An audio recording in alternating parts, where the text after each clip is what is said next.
Okay. Hello everyone. Welcome to the stream. Actually, hold on, let me check something.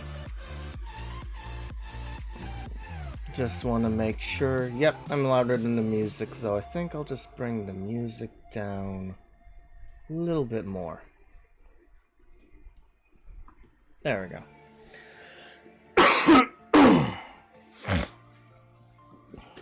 Alright.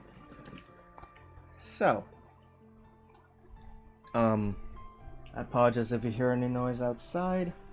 My neighbors are doing stuff now, even though they're mainly quiet most of the day, but it's fine. It's fine. Hopefully the music drowns them out a bit. Anyway. So. Today's stream is gonna be a bit different.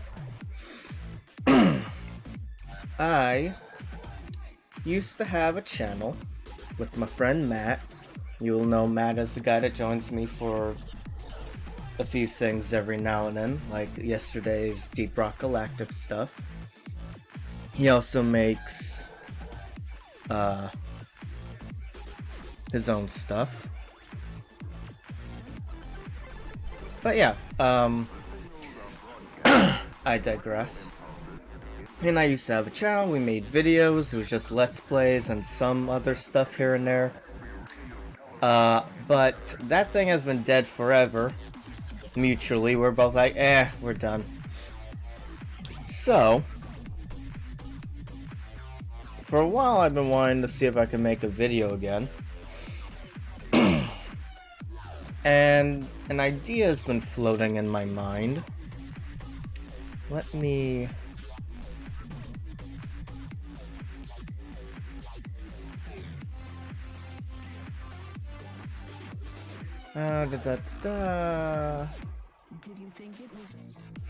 Right.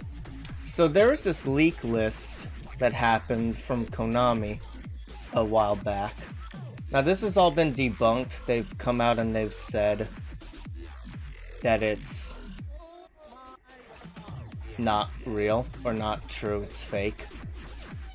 But this thing here about Code Vein 2 kind of caught my attention anyway. So even though this has been debunked, which I'm fine with, honestly, I still want to talk about what would happen if they made one of these. And that's what we're going to be scripting today. Which I know it says here, but I just wanted to be straightforward. I don't know, whatever. So we're gonna write. This part's gonna be the write the script thing. Because I had another video idea, but I tried to go off the cuff for that, and yeah, that didn't go so well, so I'm actually gonna write out ideas this time. So I'm gonna start with an outline of ideas, and then I'll actually write a script. So let's get going.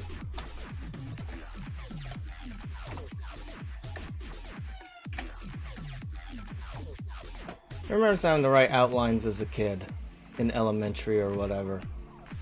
As I do. Annoying to do way back when you don't care about the subject, but when you actually give a damn, it's actually very useful. At least I find it to be. Alright, so what I want to do, I want to do kind of what I just said. I want to give the quick disclaimer. Can we... oh my goodness. You know what, I think the reason it keeps doing that is because I keep putting a space, so even though that looks weird, it's gonna stop doing that. Yeah, there we go. Now it's not doing it. So, quick disclaimer. The leak list. go over that it was officially debunked.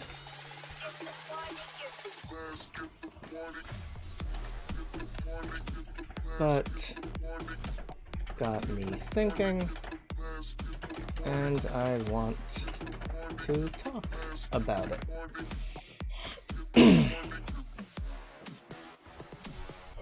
Well, that's only part one of the intro, actually. Can I hit the right button, please? Thank you. There we go. So, quick disclaimer. Then I want to go brief summary of what Code Vein 1 is. So what is Code Vein? Code Vein is a Souls-like produced by Bandai Namco. Not made by From Soft, because it isn't.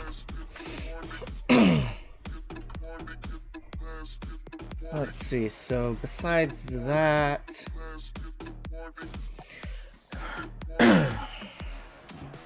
what do I want to give in that small summary for the intro?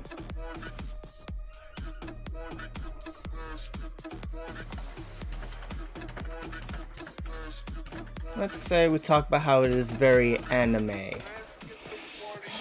And involves vampirism. Yeah, that makes sense, because that is what Code Vein is, anime vampirism. I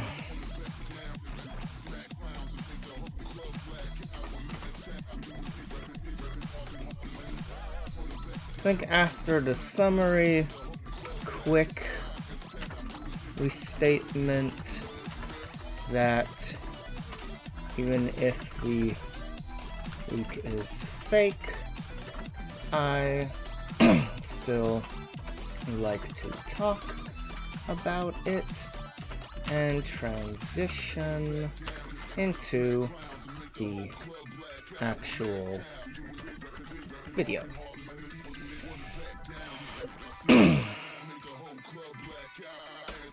Alright, so the intro's done. Part 1. Let's just call it Part 1. Yeah.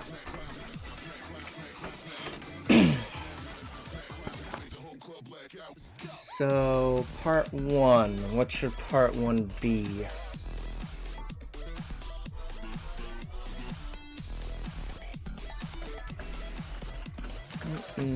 Code Vein, more in depth, which will be story related.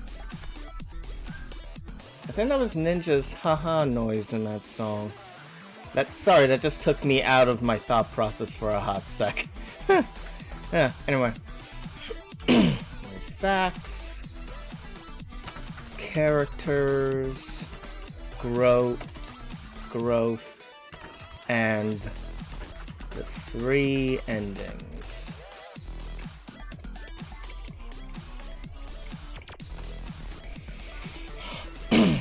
So immediately in that part, then we should say spoilers ahead for Code Vein and all 3 of its endings.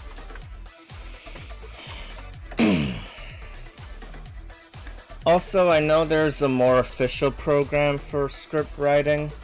I think it's called Final Pro or something like that. It's a good program. It's a very good program for writing scripts, but It's also very much for like actual movie script writing, and I don't think I need to go that serious yet. Also, I kind of only just remembered I would need to install and grab that and all that jazz, so later, if anything, later, if I ever do this again or make another video. We're testing waters here, everyone. We are testing waters. Also, 1 second.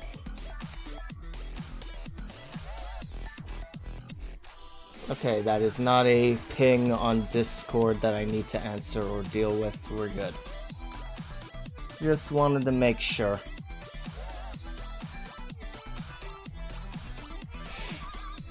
Okay, so spurs ahead. So here is where... Okay, how do I write this? Okay, so first go over the world of Code Vein.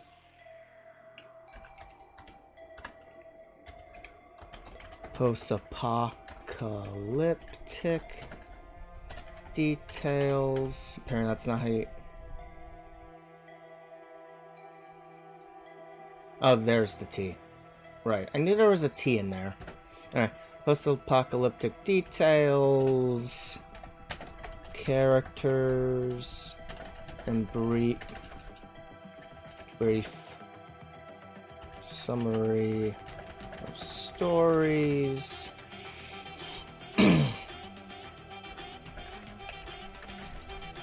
Main villains and overarching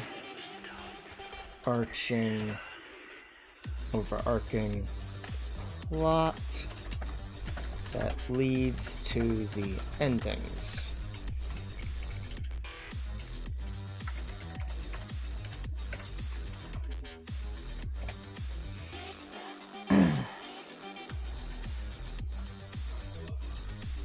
Then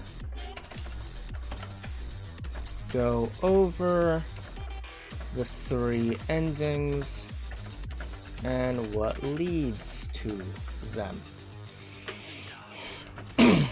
and why.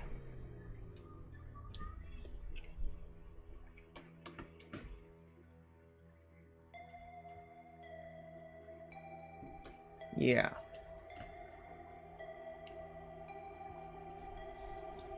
Actually, technically speaking, the intro is part 1. Part 2 would be everything.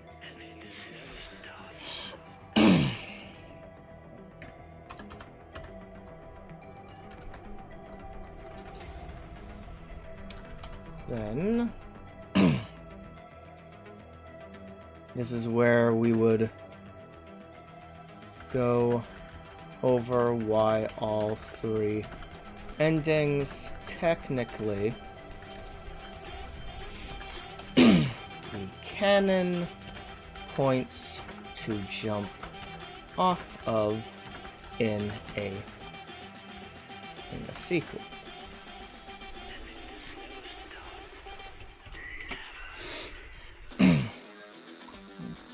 And what that would mean. And this is where I'm going to make a note for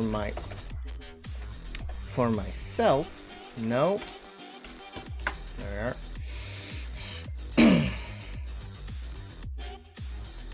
Note. Figure out if a good to worst or worst to best order would flow the best. Because at that point, if we're talking about endings and how they would lead into the sequel, if there was a sequel being made, how that would all pan out for everything. Because I could start with the best ending, or I could end with the best ending and then begin with the worst. You know what I mean? And the one in the middle is whatever, but at the same time, again, all three, the more I thought about this, which is why I even want to make this thing, the more I thought about it, the more I was like, you know what? This, all three of these could be freaking canon, technically speaking. Alright.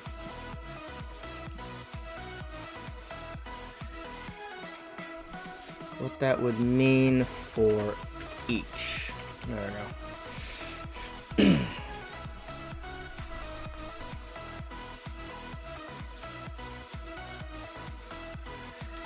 Would there be another... I mean, at this point I should actually just change that to go over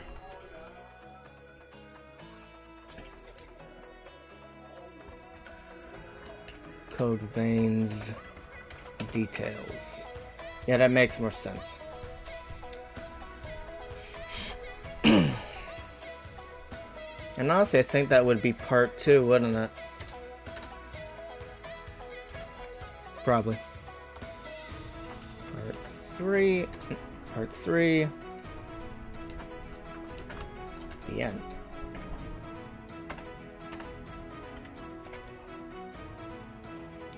So here would be closing statements. So this is where I'd be like, reasons why I thoroughly enjoyed Code Vein both times that I played it, because I did play it twice and I streamed both runs, even though they were both the best ending, because yeah.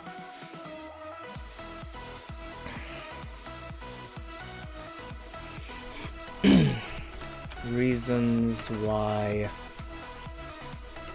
the best ending is worth efforts. I would say that's a good spot to put it. Yeah.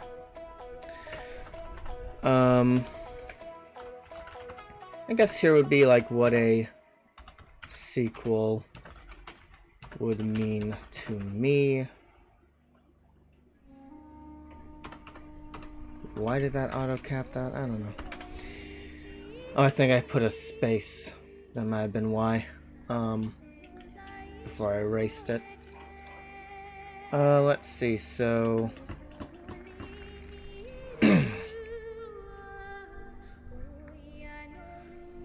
what a sequel would mean to me. Why, even if a sequel... Why, even if a sequel isn't happening, why I wanted to make this video. Thanks. Come on. Roll credits.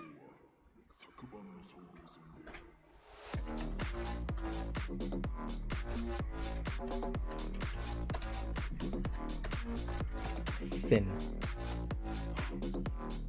Alright. So I think that's a pretty good summary. I'm trying to think now if there's anything I would put in. So let's go over it again. So, disclaimer. How about the leak? How it was officially debunked. Got me thinking. Summary of what Code Vein is.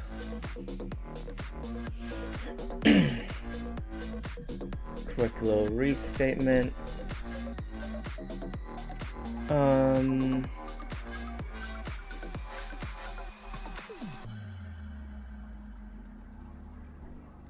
Go into the actual video. More in depth.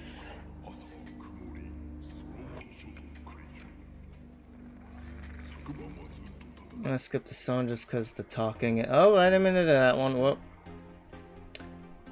The talking, the song was distracting me. My brain.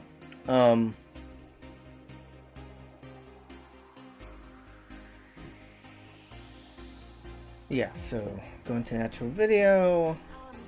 It's about everything more in depth.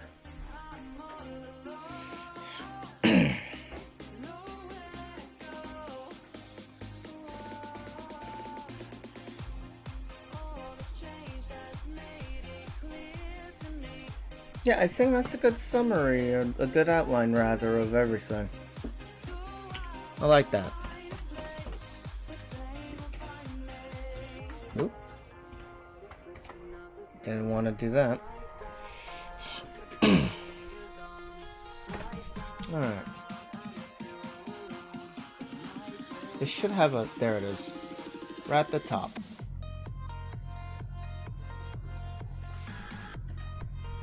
There we go. Okay. So, the quick disclaimer part, right.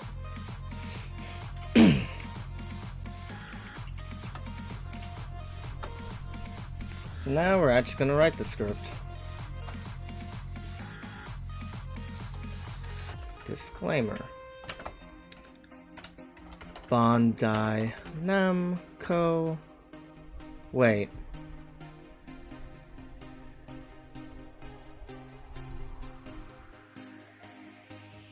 Was it Namco or was it No, it wasn't Konami. Why did my brain do that? Oh, Jesus. Oh, God, my brain just hurt from that. Okay, we're fine. We're fine. Has officially come out and stated that the leak list that was posted online is officially... Okay, that is not how that... How... Is it... No, God... Is it enter? It's enter. It's not tab. Okay. There's another program I use where when it wants to autocomplete a word, it's tab instead of enter. I have to remember that. Alright. It is officially false.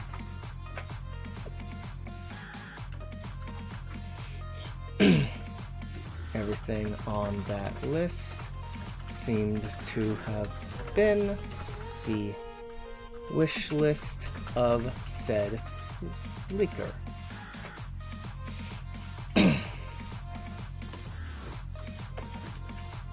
However,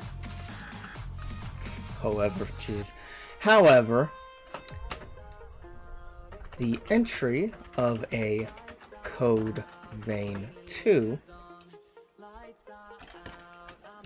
struck an important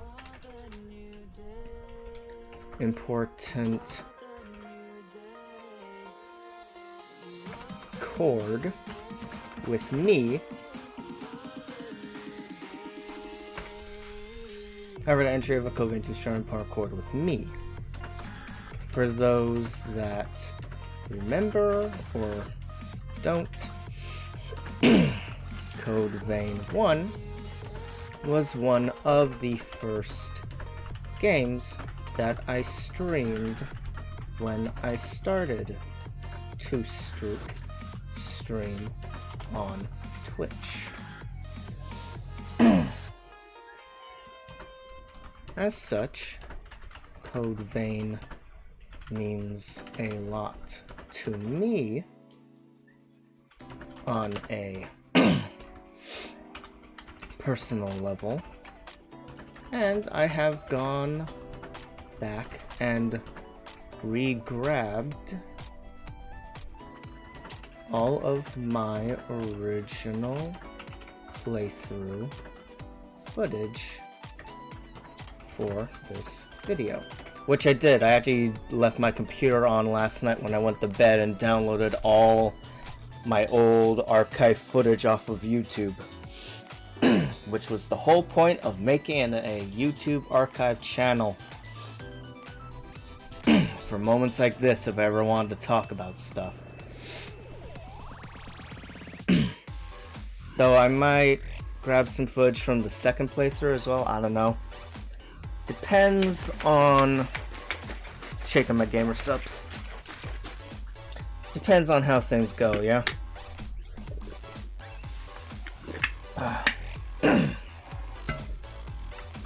So.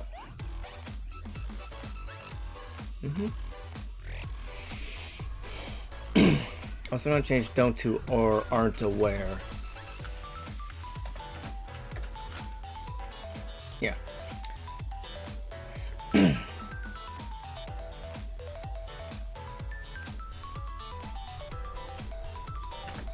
But yes, the idea of a Code Vein 2 made my mind race with possibilities.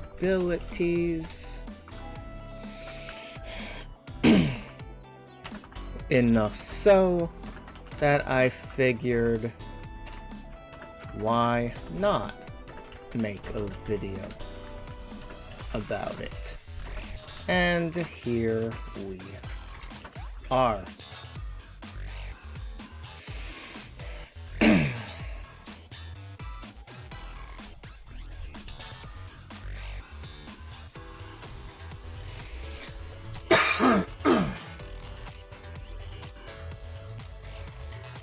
So,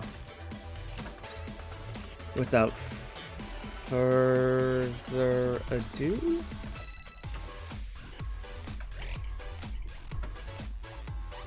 yeah. So, without further ado,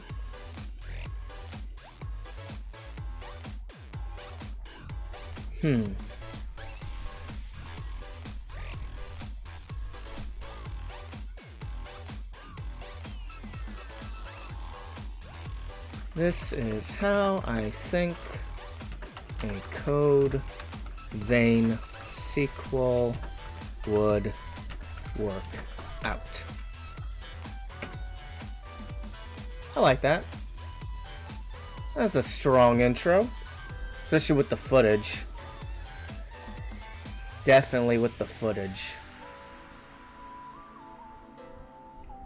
Also, when we get to the actual video making part of this, I have only used this program a little bit so far. Back in the old video making days, I used Adobe, but I think we all know how they work nowadays with their shitty subscription bullshit.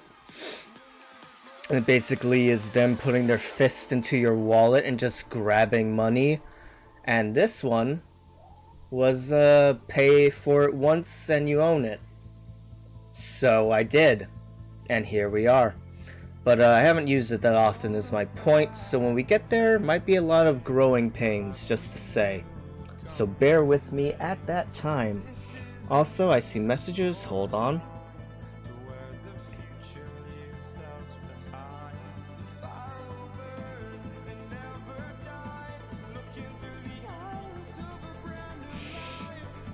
Okay, we're good. Once again, just a bunch of @here pings that make the little red dot turn into a number. I just want to make sure I'm not missing anyone's messages to me. Alright, so we're on to part 2 then, I guess. Cool. We'll call this the body of the video. Yeah. Alright. Body of the video. Okay. So yeah, so now... Oh yeah, spoiler thing. Right. Warning. Cool, I hit the tab button instead of the caps lock. And I just turn off the cap... God damn it. There, jeez, I was just trying to do one thing to make that easier. Alright. Warning. Following... section / body of this video contains And it's all spoilers for Code Vein 1. If you have any interest in Code Vein 1, this is where you should stop the video.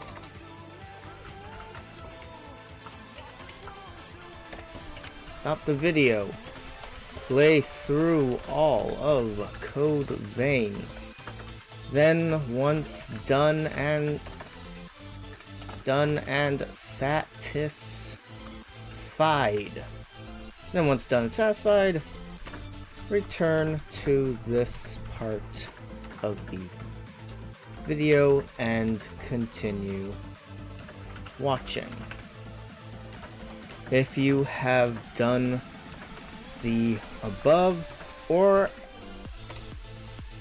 do not care about spoilers, you have done the above and do not care about spoilers,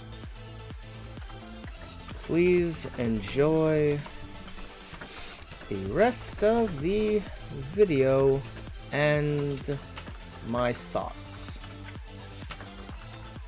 Thank you.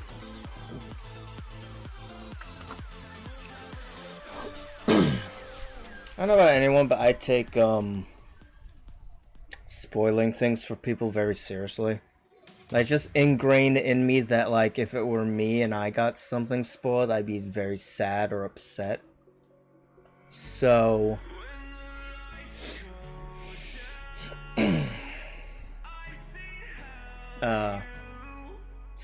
yeah, I wanted to put a freaking spoiler warning.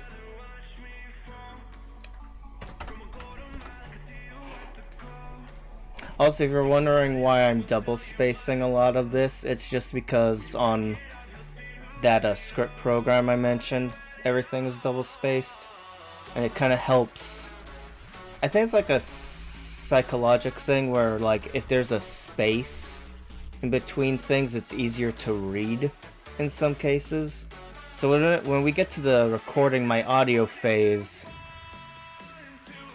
that's where that comes into play. It's not just me being silly here and then weird here either. Yeah, so spoiler warning. Yeah, I mentioned it contains all spoilers for Code Vein and all of its endings. Probably covered by the all spoiler there, but just to reiterate in the same sense. Alright. Okay. Spoilers ahead. Now we go into the details. So, what is Code Vein? Code Vein is a Souls-like RPG. Action RPG. Souls-like action RPG, where you assume the role of the main protagonist. Is that how you spell? No, it isn't. I think it's an O. Is it an O? It's an O. Yep. Main protagonist of your own creation. You meet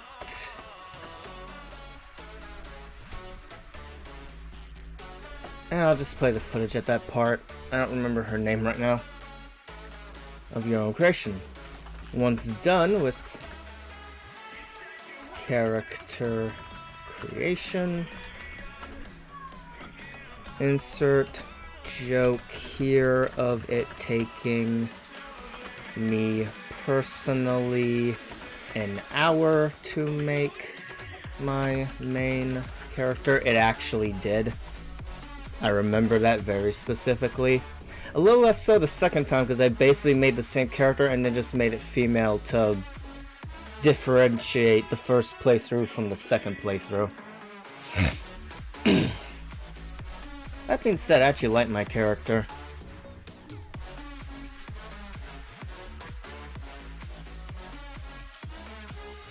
That's my meme folder.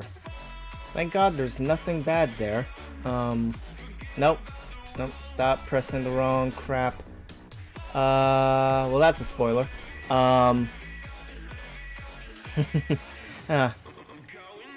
There we go.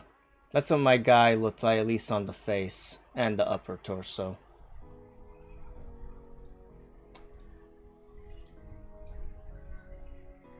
Anyway. Once done character creation, the player is thrust into the underground where you meet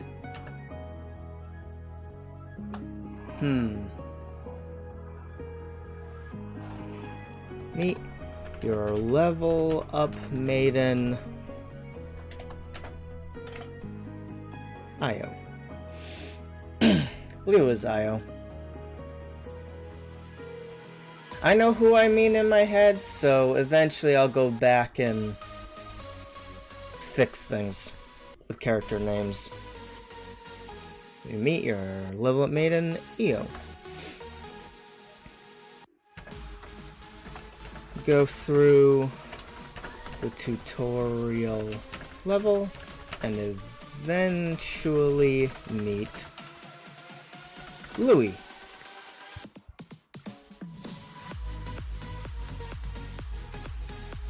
Meet Louis.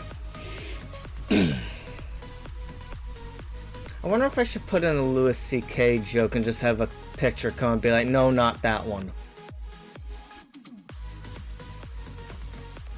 Note possible Louis C.K. No, not that one. Joke here. I'll just make a note there for myself. That way when we get closer to the actual thing, I'd be like, fuck it, or I'll do it. You know, either way. You guys are too much. You mate Louis. No, not that one, if I do the joke. Louis. And you then tag team against the first tutorial boss. And upon said boss's defeat, you experience the first memory mechanic. In Code Vein, for you see, in Code Vein, you get the opportunity to experience other characters' memories. These memories are found via look up actual name via memory rocks. Cause there's these like chunk of like rocks that like if anyone else touches they go crazy. Cause the memories also have the trauma. But because you're the OC, because of course you are, and you're special for a very specific reason, which I'm gonna say in here eventually when we get there, you don't go crazy, and you get to relive memories and shit. They're actually really good. They're kind of just walking sections, but they're really freaking good.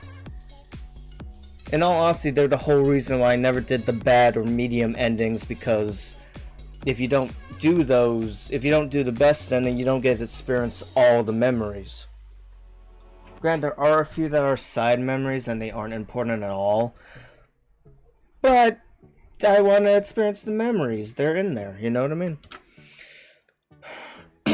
Which also leads me to I'm either have to grab footage and give credit to people for the other two endings because that's easier and a little more time efficient than playing through the game and just speed running, in a sense. Because yeah, I still think like if I committed time, maybe I could do the no memory bad ending run in a day if I just plow through everything necessary, but even then that's an entire day. And even though I'm taking next week off, by the way, I'm taking next week off, I kind of want to do other things with my time, including getting a lot of rest, because I have been burnt out lately. Not so much stream or work, but it's fine. Alright, anyway, thought process moment over. Let's get back to this. So yeah, so I'm just gonna call them memory rocks for now. The memory rocks allow you to literally walk through characters. God damn it. Enter, not tab. Gotta remember that. Characters' memories, which give varying important context for the story of the game and world.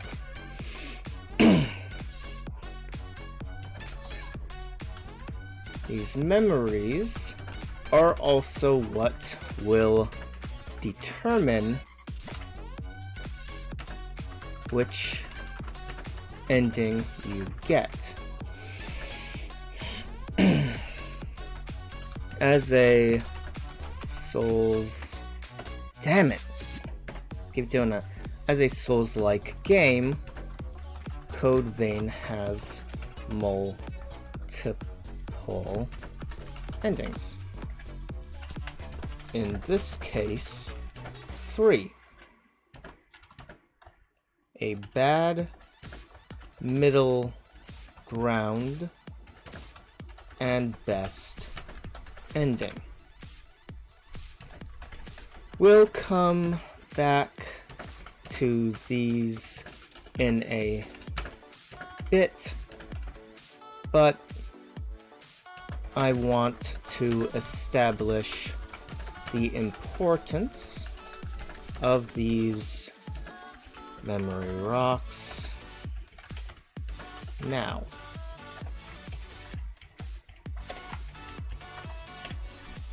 Damn it. Nope. No enter, just that. Jeez. Good. That was on memory rocks. No. Okay.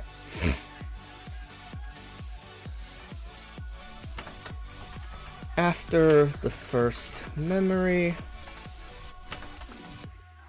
Louis invites your character and Io to return with him to the main base of your operations, which happens to be a castle.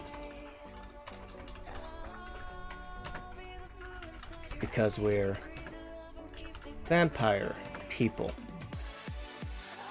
Oh, right. Did I mention the vampire thing?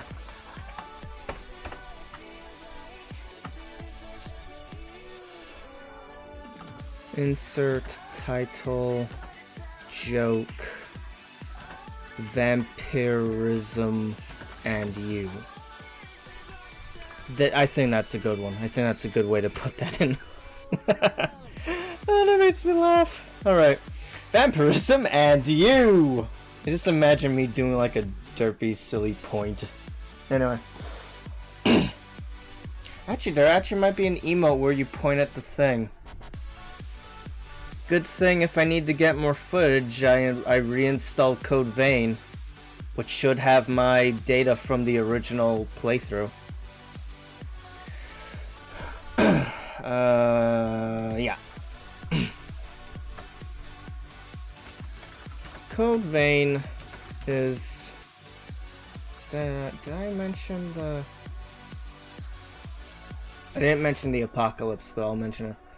Code Vein is set in a post-apocalypse, much like other games of the Souls. Man, that tab thing is bothering me and is like ingrained. Okay, dropping it. It's fine. It's fine. It's fine, Void. It's fine. Anyway.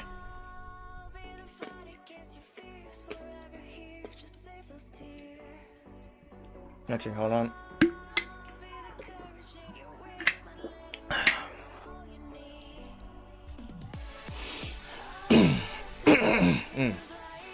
Excuse me. Of the Souls-like genre.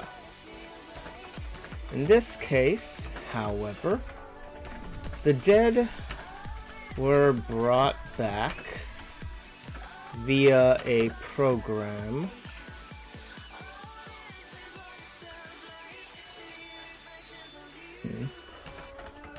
that turned all of the resurrected as vampire-like people in the world of Vein, which is what they actually called it in game. In the world of Vein, if you don't get any blood, or if you overuse blood from the non-resurrected human population, you go insane and become a... Look up the name here. I can't remember what they call them in that. This is Code Vein's version of hollowing out. This is Code Vein's version of hollowing out. Version of Dark Souls.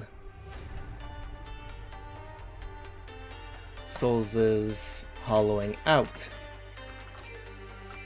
story mechanic.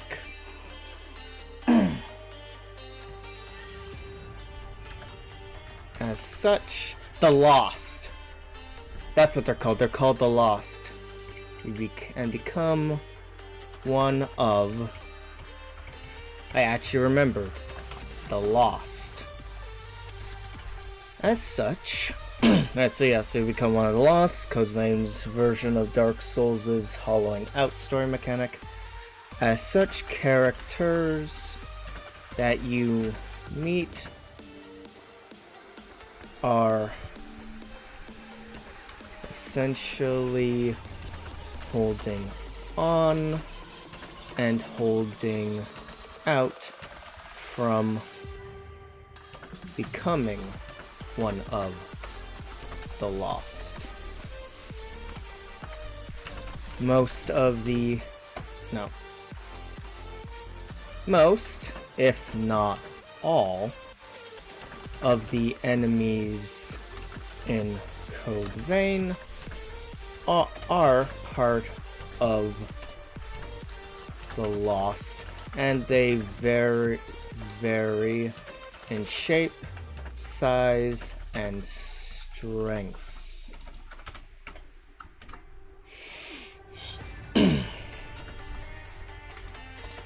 boss versions of The Lost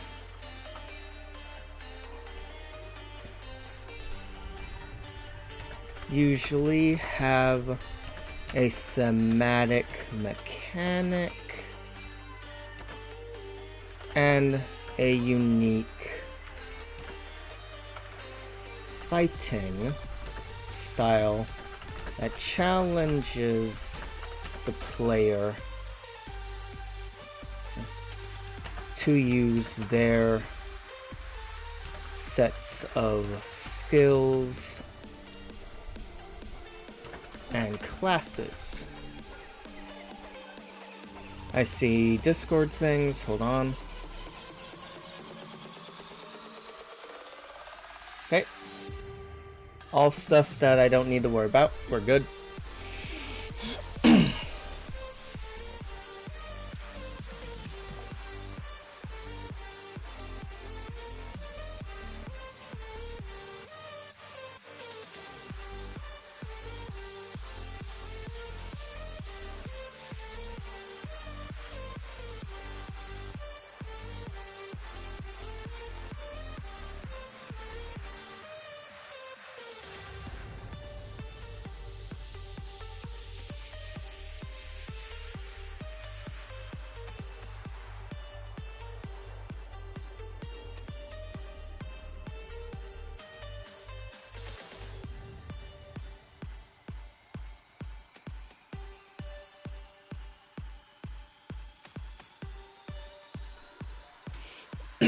Sorry, I got a little hungry, so I took a bite of something I had next to me to eat.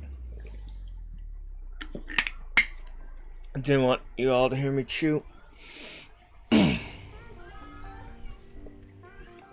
have to recheck if they're called blood codes, but I believe they're called blood codes. The blood code classes offer new skills and abilities which can drastically vary your play style. However, if you have a favorite blood code, but another code offers stronger abilities, Code Vein allows you to level up your character's familiarity with said skills. Once a skill has fully been leveled, the game then allows you to use said skill with any blood code,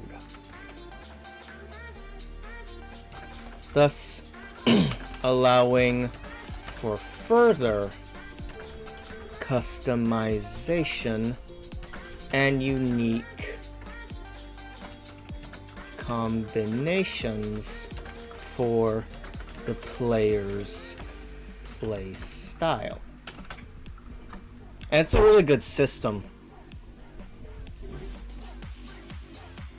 Like, I actually really like that system in Code Vein. It's actually pretty freaking great. Also, if the player has a lot of haze, this game's version of souls, runes, etc. The player can opt in to use their haze points and an item and a specific specific item to instantly unlock said abilities of choice.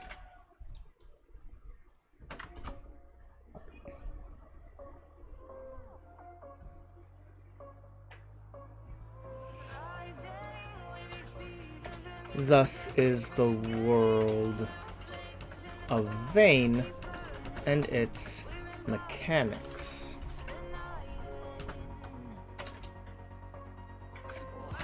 And just like in all Souls-like games, if you should die during a run or against a boss, you will drop your haze, on the ground and can attempt to reclaim them.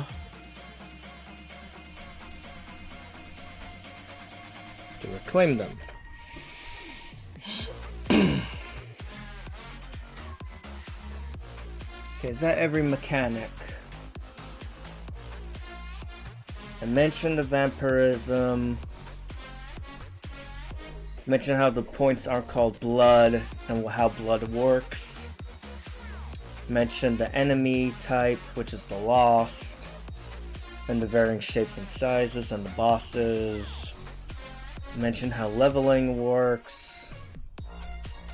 Yeah, I think we covered our bases on that. Cool. That's that paragraph.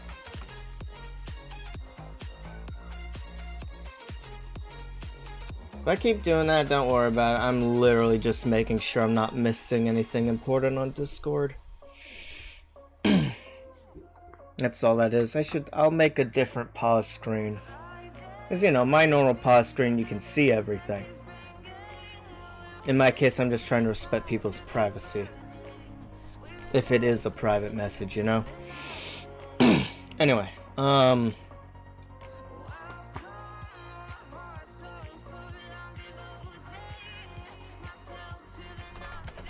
story of Code Vein then progresses where you must travel to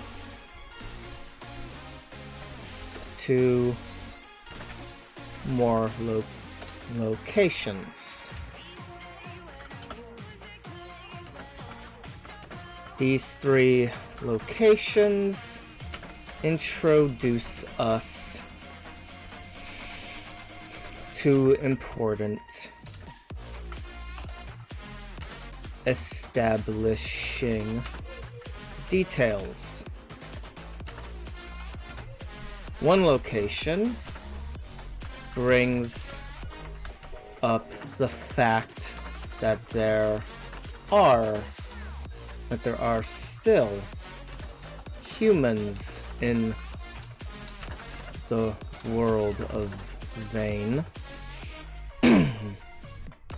but they are usually in the capital city?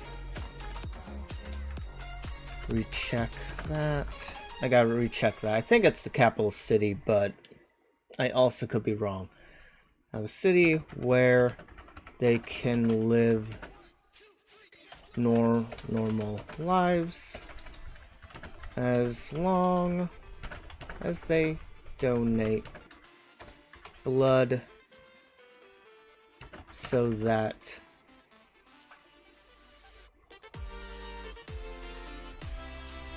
revenants, so that other revenants don't lose it and join the lost. I should mention that we're called revenants early on.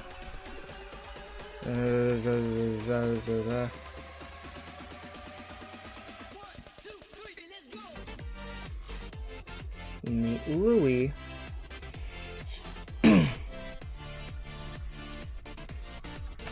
who is another revenant. Revenants are what the Wait, when do I mention the resurrection thing? Oh, I mentioned it in here. Okay, hold on. I'm actually gonna undo what I just did.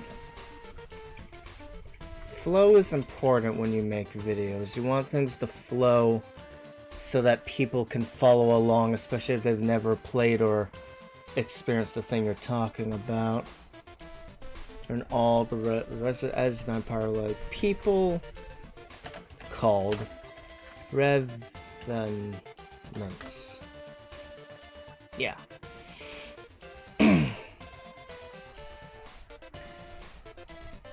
In the world of Vayne, if revenants are getting blood, or if they overuse blood, they go insane and become one. There we go. Now I've essentially made that flow and work better. I've established what revenants are, so now when I say it later, it makes sense. Okay, cool. Now there's another bite of food.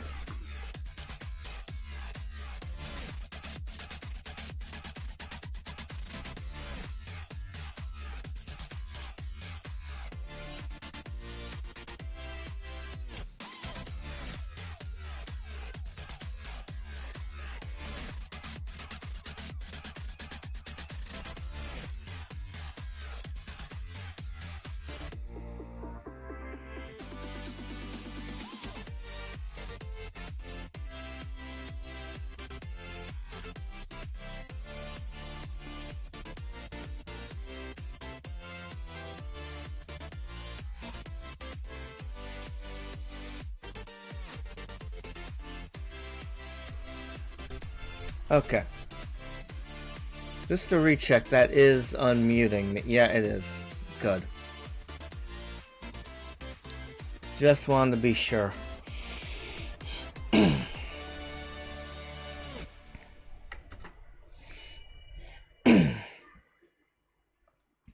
Alright, so yeah. So other revenants don't lose it, enjoy the loss. Another location introduces the character.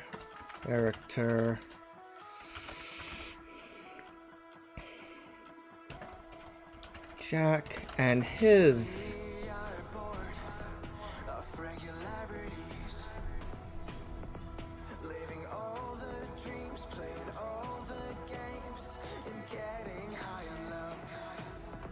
lady. Look up name.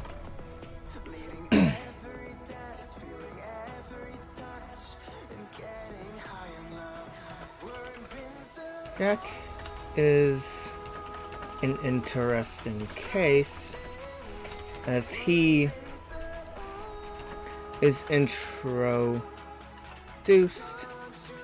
standing over the corpse of another revenant and takes something from said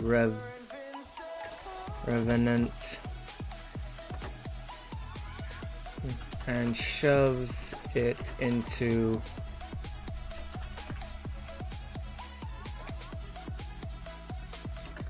this is important, but we'll get to that in a moment. Final slash other area introduces us to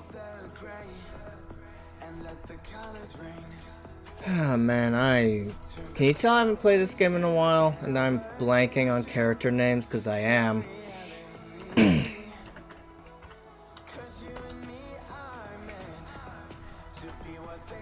I don't say they because it is two more characters. They are a traveling pair of brother and sister who are trying to find more blood for brother as he is close to becoming a lost, but has been able to stave this off.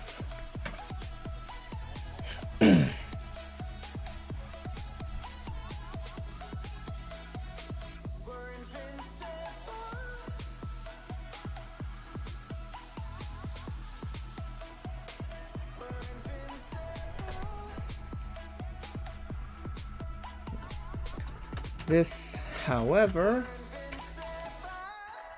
seems to get cut short, as at the boss's room for the area, Jack appears and kills off the brother. This leaves the sister distraught, and after a series of events fighting the boss lost of this zone, she accidentally gets stabbed by the memory rock. I really gotta freaking look up what the memory rock is called. Except my memory rock, and almost goes insane. Slash becomes a lost. If not for our intervention and taking her back to the main base castle, she would have joined the Lost. Instead, she asks to join our group, and once the player has completed all 3 of these areas, boss fights, the game progresses.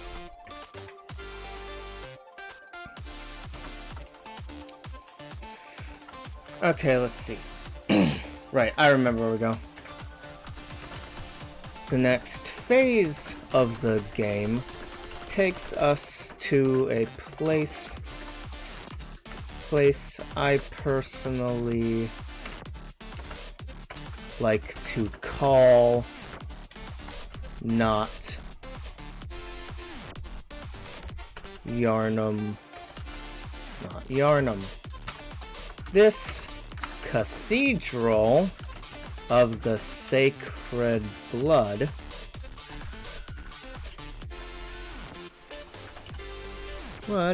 yes, that's its actual name, and thus why not Yharnam is shorter to say. It holds the next main beats of the story. It's also where the bad, middle ground, and best endings really come into play.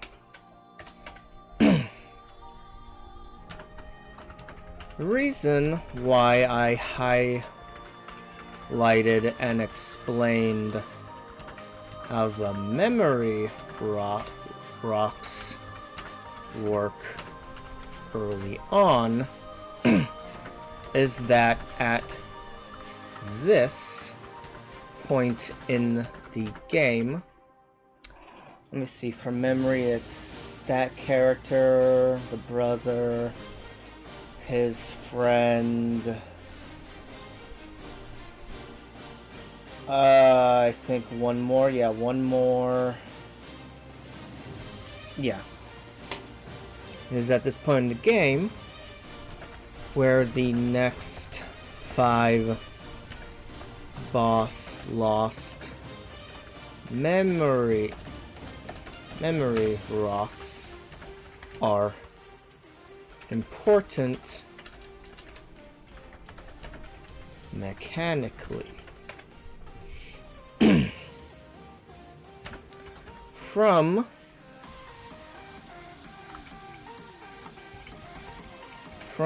the cathedral onward, if you do not search and find all of the pieces of the boss character's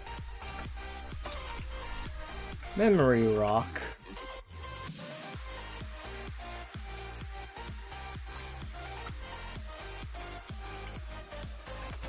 you will get the bad ending.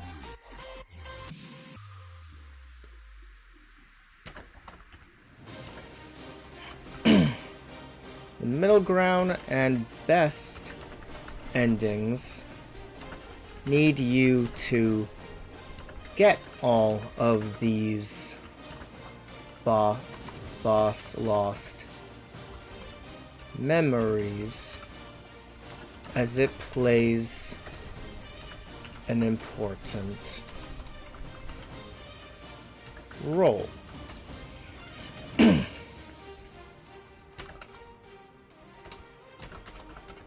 Like some things in this video, we will return to this later in the game. Once the player progresses past the cathedral, they must venture to several crypt areas. These crypts are the resting zones for those important lost that I mentioned.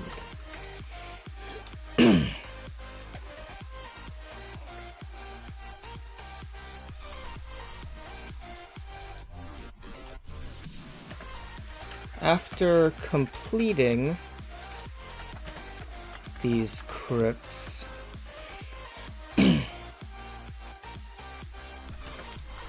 especially one in particular,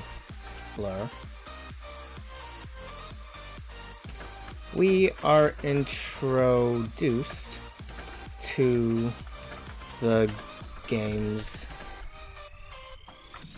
actual antagonist. Look up name. I got a lot of names to look up. Oh man, I cannot remember. Dr. Asshole over here, because he is an asshole.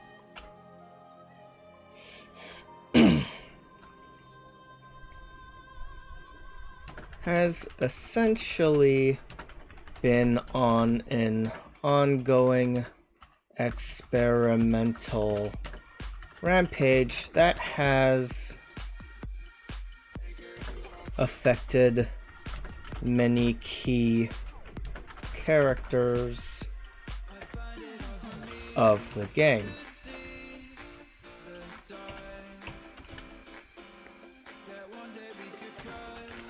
Mainly Yakuo, I believe that's how his name is, Yakuo, as two of his friends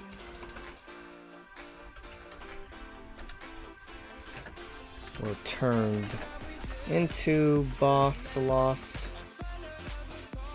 by said doctor, and Jack, who has joined, he hasn't joined at that point, and Jack, who has kinda joined us at this point.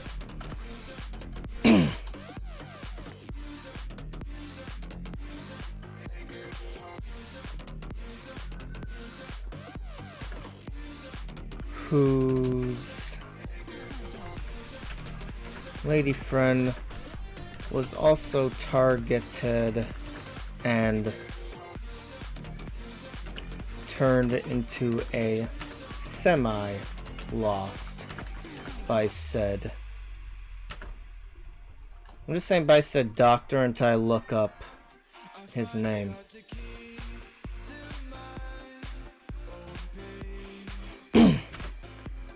We all then, once these areas are done, we all then join together and race to the capital to stop Doctor. This eventually leads to several fights, including this game's version of Ornstein and Smo, as well as a showdown against Doctor.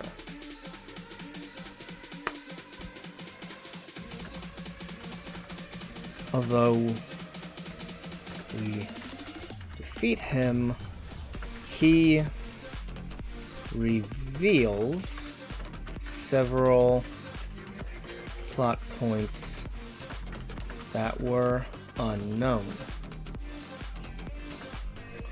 We find out that the outside world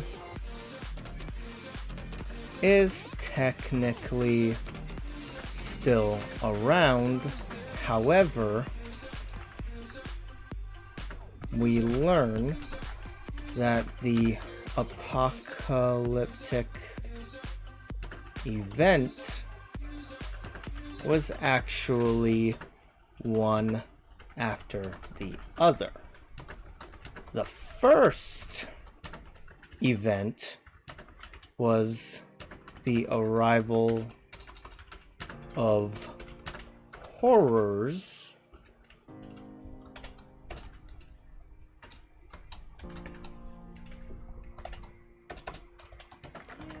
that emerged from within the planet. These horrors decimated mankind and are the main reason why the Revenant program was created in the first place.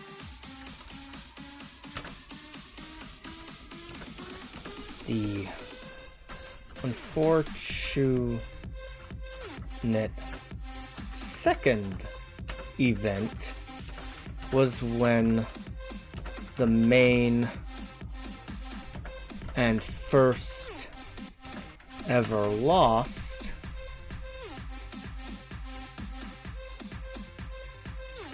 was when the main Revenant and first ever lost was unable to stop her frenzying.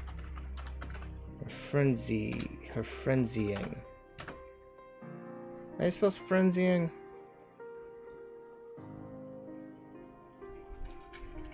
I'll just put a dash, whatever. Her frenzying. This caused her to become the queen of the Lost, and she was taken down by our character. A fact that we learn during the cathedral section of the game.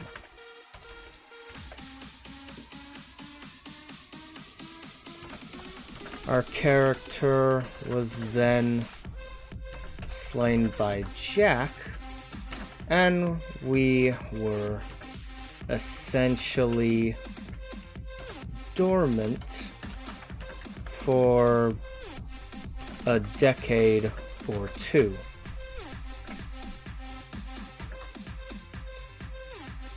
Our re-emergence is due to our connection with the Queen, as some of her frenzied... That's it. Well, no, that... Yeah, okay, whatever. As some of her frenzied blood entered our system when we slayed her.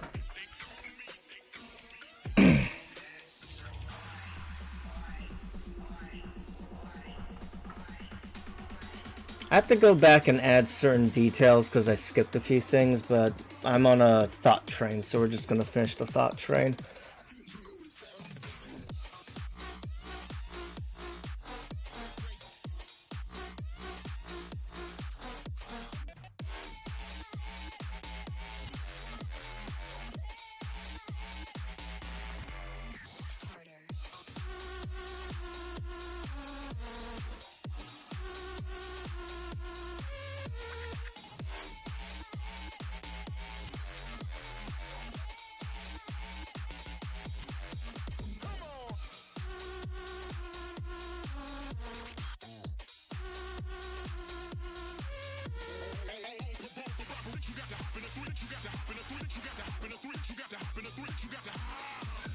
In fact,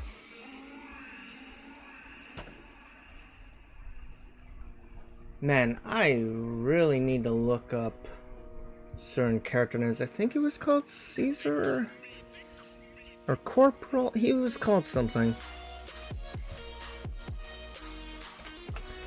Look up name.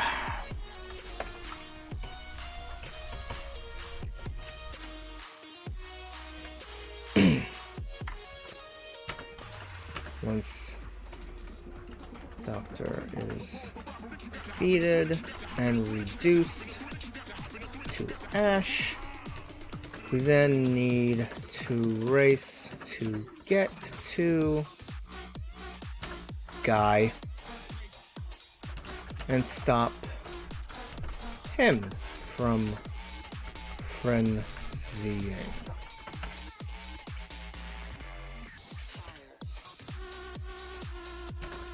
This is also when the middle ground and best ending requirements come into play. As it turns out, go figure, EO is also important.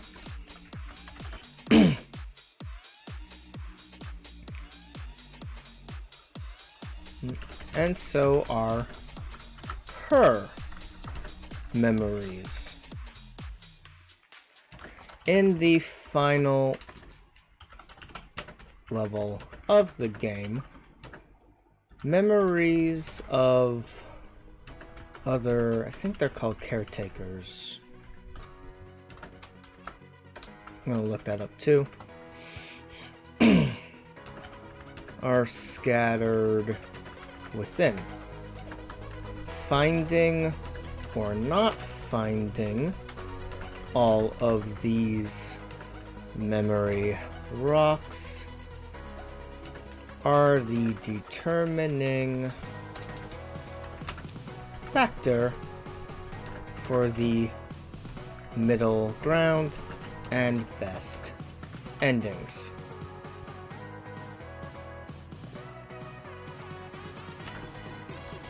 Once done, once traversing the final level is done, the player gets to Guy's boss fight.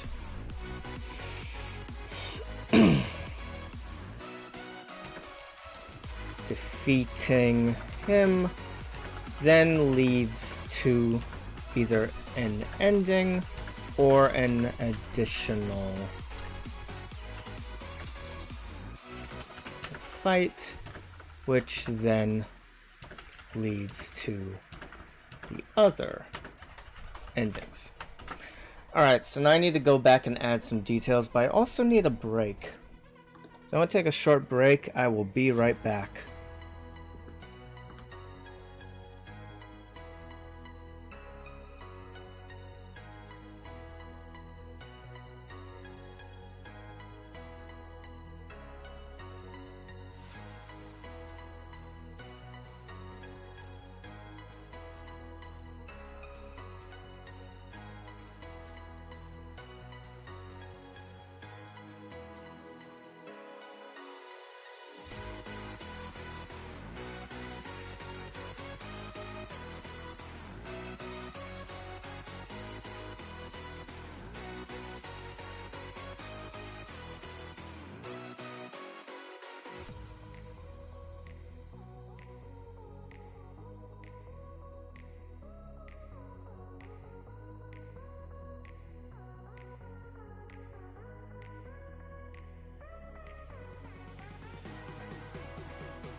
I think everyone wonders what they would do if they saw a ghost.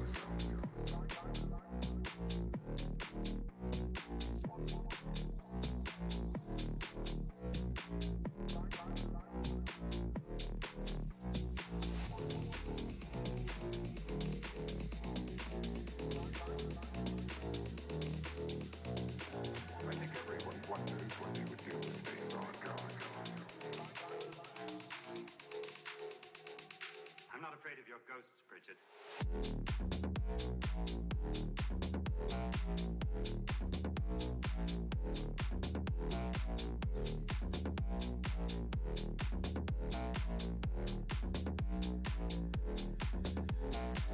I think everyone wonders what they would do if they saw a ghost.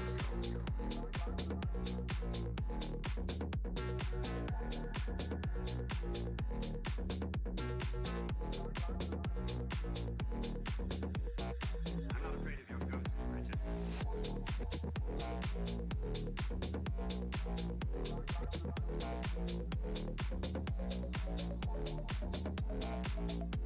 I think everyone wonders what they would do if they saw a ghost.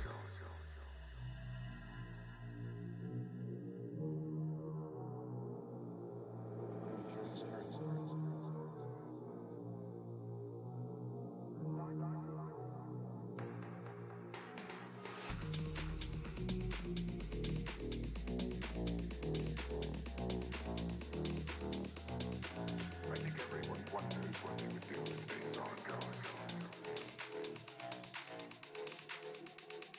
I'm not afraid of your ghosts, Bridget.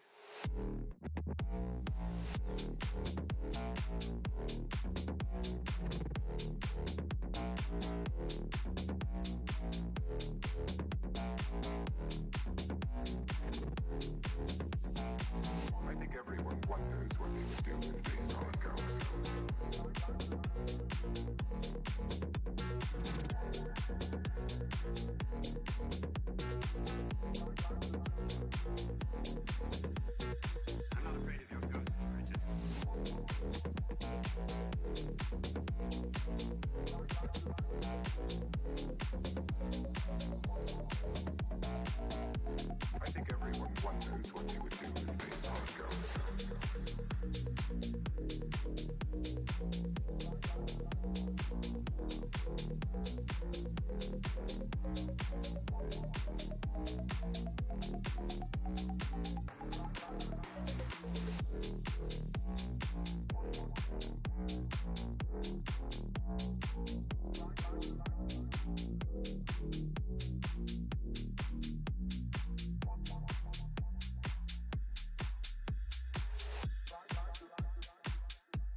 Okay.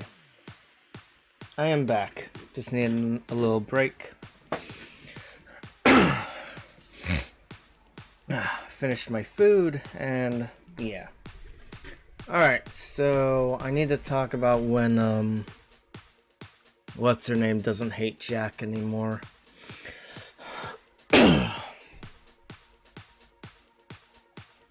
You know what? I'm silly. Hold on.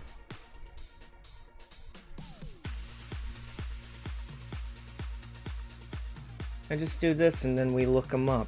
I'm silly. Code Vein. Character list.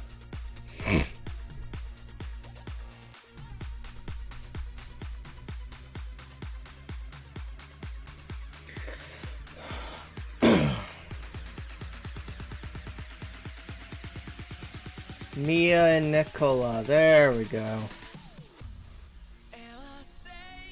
Oh, it's Yakumo, not Yakuo. Okay, I was close.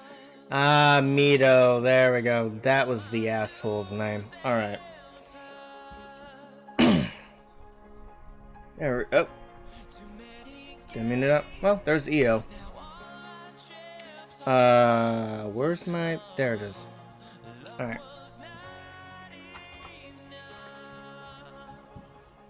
See, this is why I wrote an outline to, like, get what I wanted in, so that I could just word brain spew stuff onto here. Okay.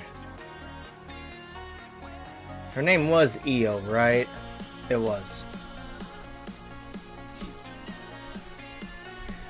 Io, Louis...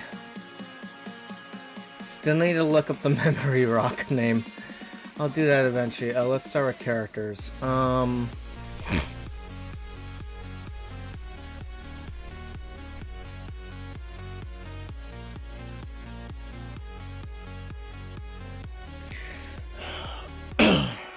so...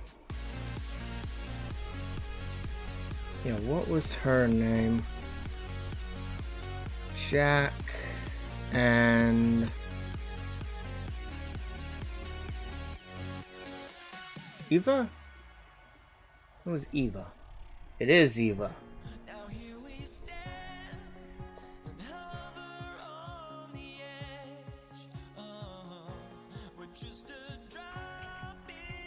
Characters, Jack and Eva.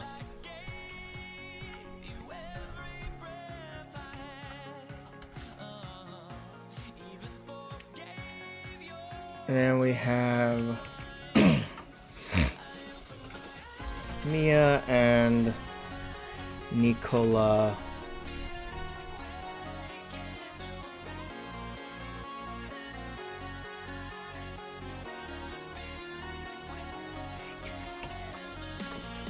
Nicola.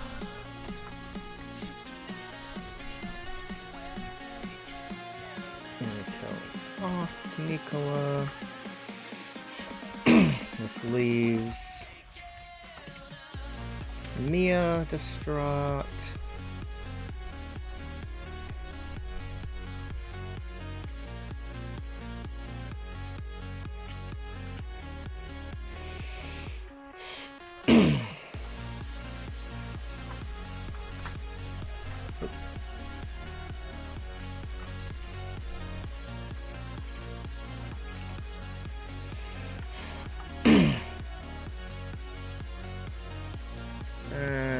Yada yada da.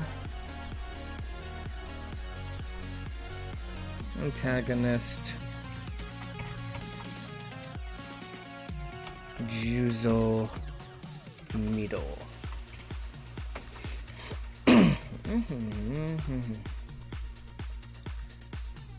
Yakumo.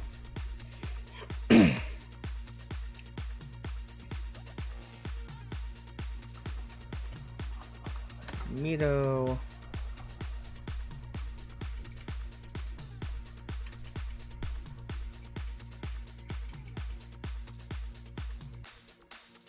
Jack as Eva.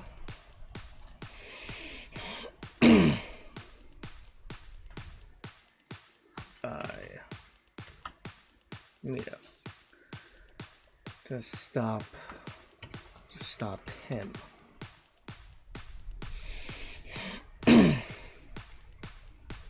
As well as the showdown against Mito. Although we defeat him,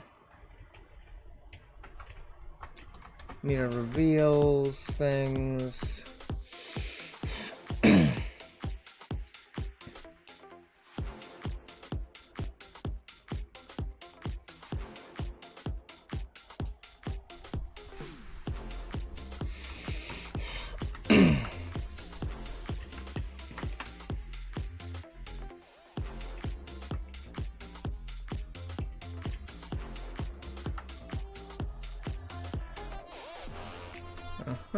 Okay.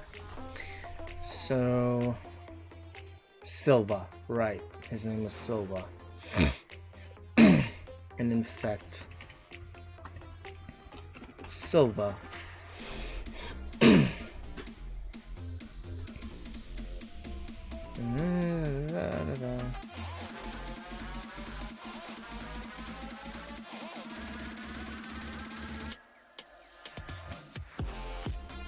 to Silva's boss fight, as at this point he has become a list. A lost.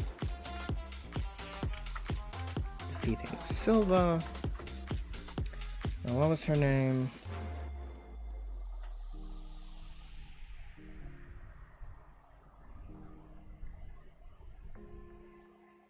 Cruz.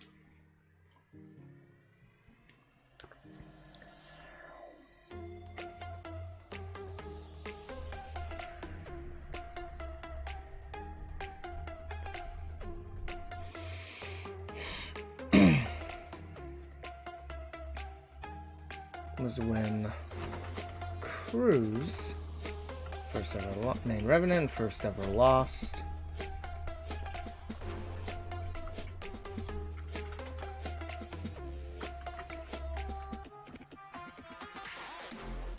I don't remember if she was the first lost. The first Revenant.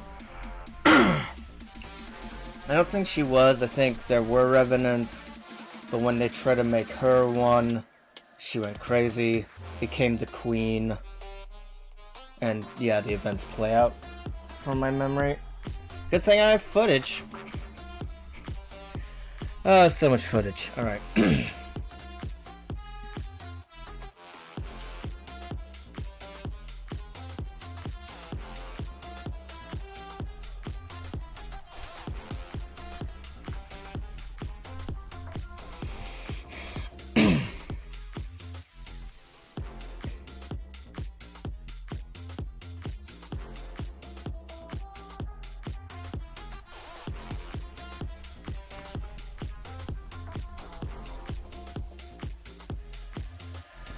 Alright, Okay, so now we need to rewind a little.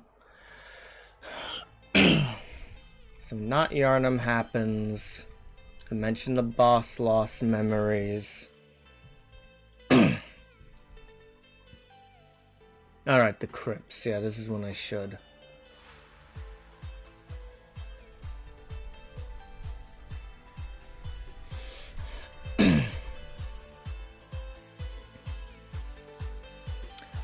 This is also where we learn that Mia's brother Nicola actually isn't dead, but he is one of the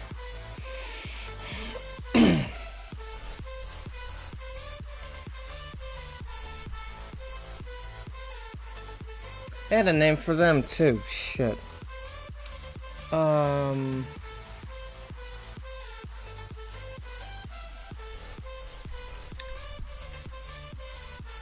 Let's see.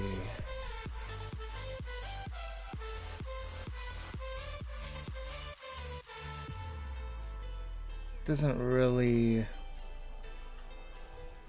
This is more literally the character names, not exactly the...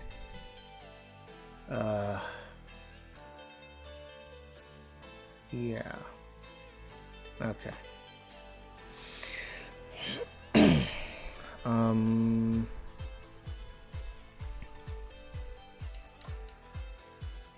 just gonna call him a holder of one of the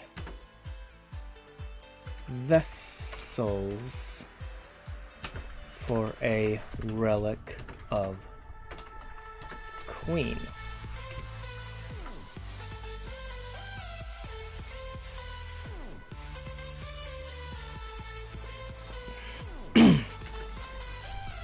We'll touch on the Queen in a bit. But what's important to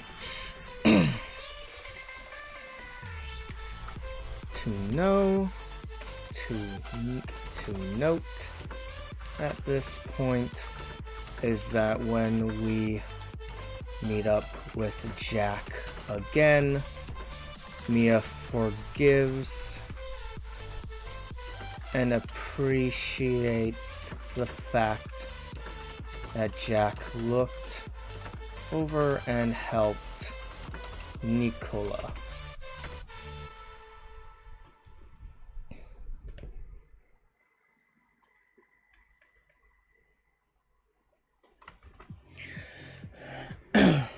Okay, so now the part about Jack kind of joining us makes sense. Okay.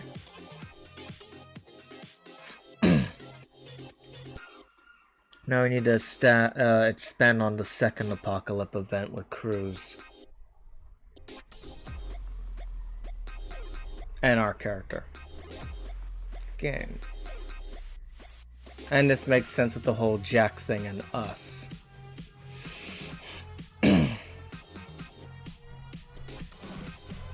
We slayed her. This also explains why we have an attendant, as at this point we have met several of Eo's clones,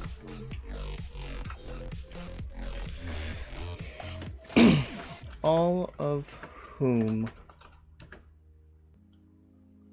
look alike but have their own names and personalities.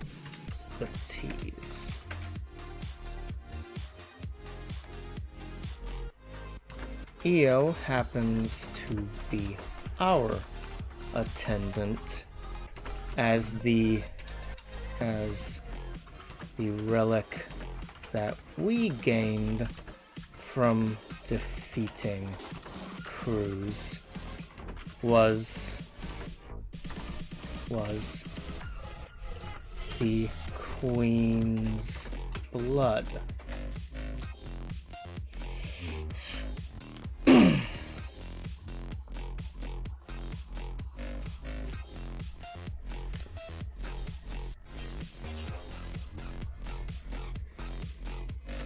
And when you are a relic holder, you get an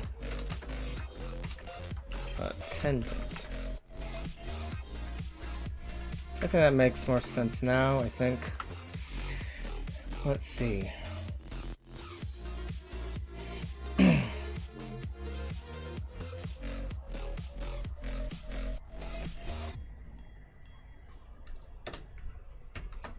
Yeah, I think that makes that flow a bit better there, just to make it not a big ol' thing of text for when I'm rereading this for the audio section.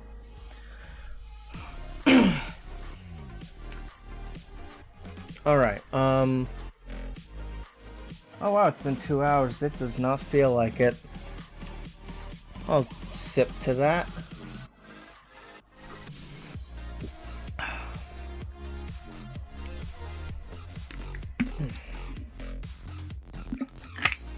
Okay.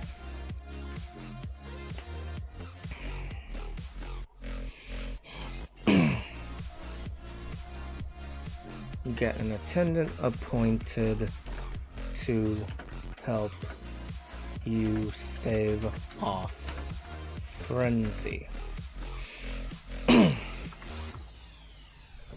So yeah, before his demise, Mito causes fragments of the queen to fly off and infect Silva. Once he's reduced to ash, we need to race to get to Silva and stop him from frenzying. It is also thanks to Mito that we... Oh no, wait, no, we don't learn it from Mito. Never mind, hold on. As it turns out... Going to play. As it turns out... Go figure. Eo's memory... Go figure. The... Attendant's memories are also important, and so are Eo's memories. In the final level of the game, memories of the other attendants scattered within.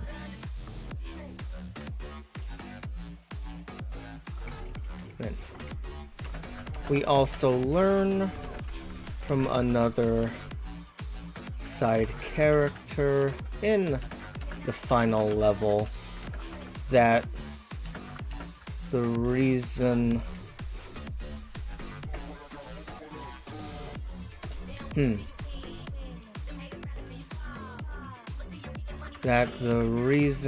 why Silva is now the final boss of the game is the fact that his daughter volunteered to become a stronger experimental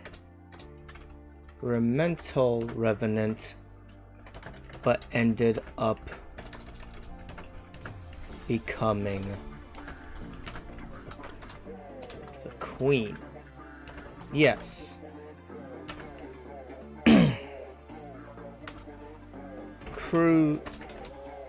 Cruz and yes, it is at this point that we find out that Cruz was Silva's daughter.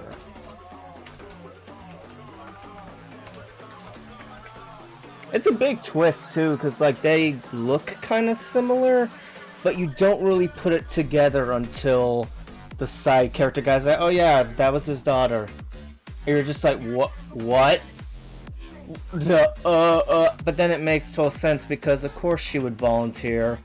Her dad was like a big part of everything, and then so she volunteers, but she can't stop the friend. It's tragic. It's really good. It's also very anime, which makes sense because it's an anime vampire Souls game. A very good one that I recommend.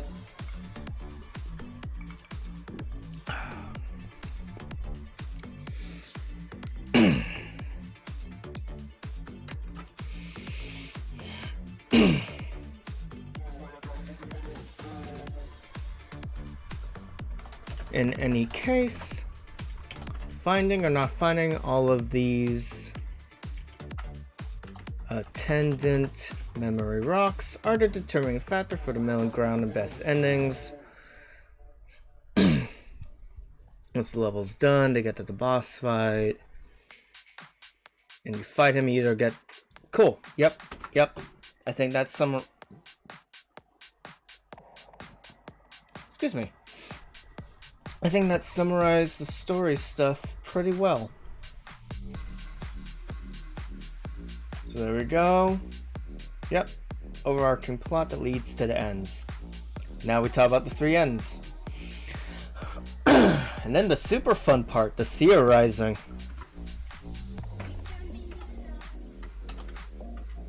Now that we have gone over the story and most of the main points of the game, let's finally dive into the 3 endings. Well, yeah, let's dive into the 3 endings.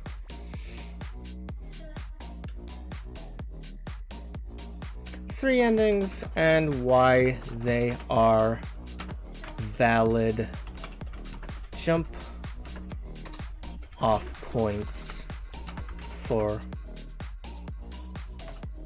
a sequel.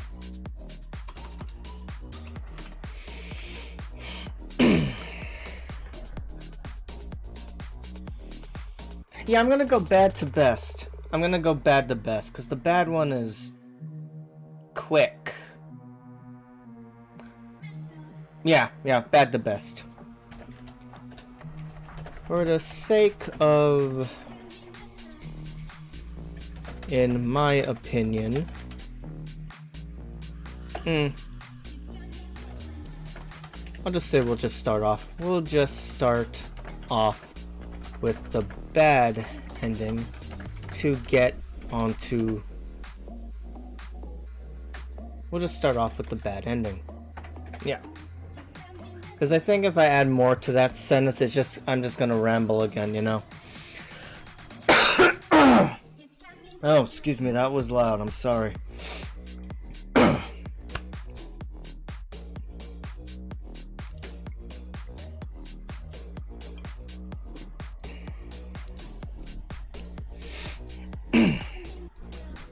Okay.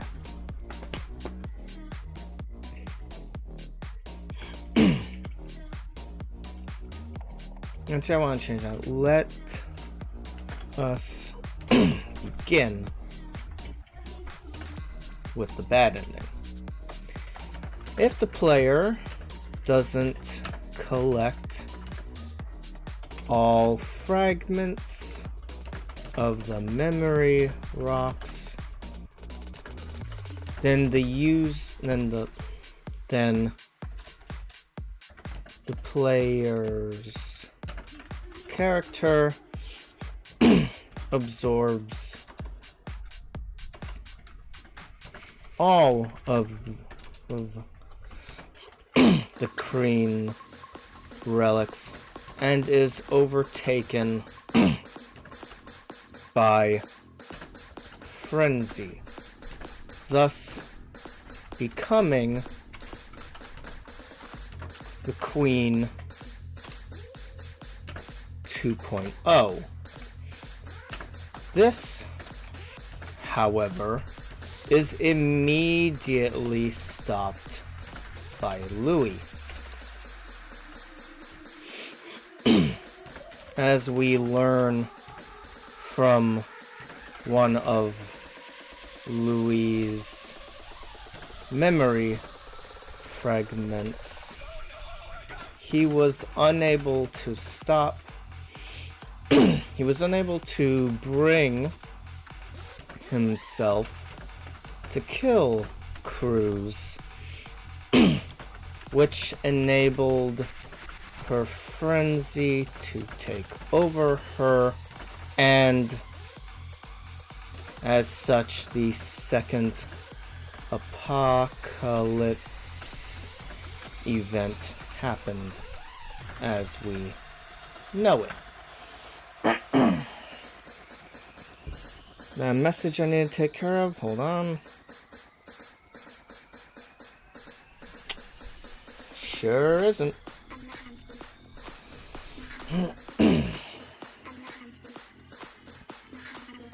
No, there we go, good. Just want to make sure I did switch back. Louis, however, stops us, and we immediately turn to stone. I don't like that one. I don't know what's with that one.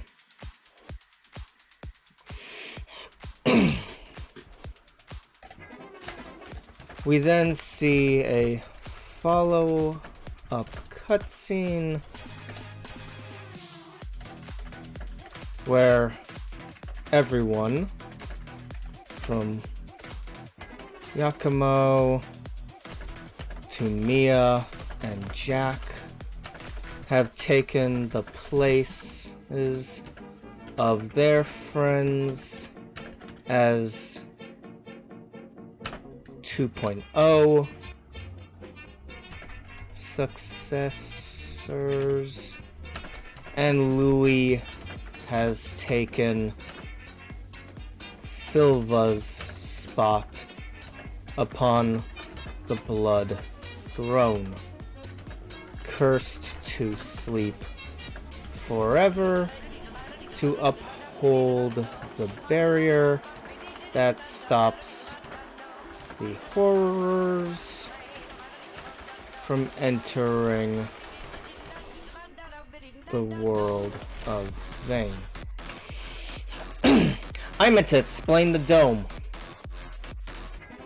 I should explain the dome, because if I don't, that's not going to make any sense.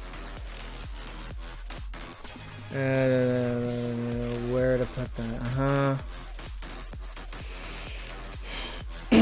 I should probably put it near where I talk about the horrors.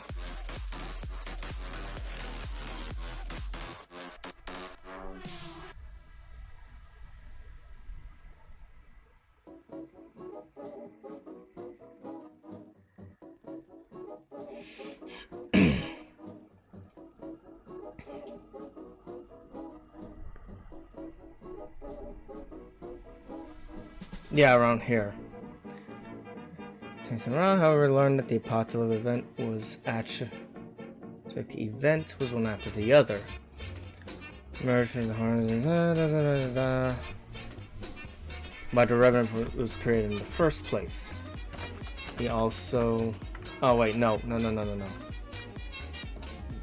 Technically, it's after the Queen event because that's why Silva goes to sit on the Blood Throne forever.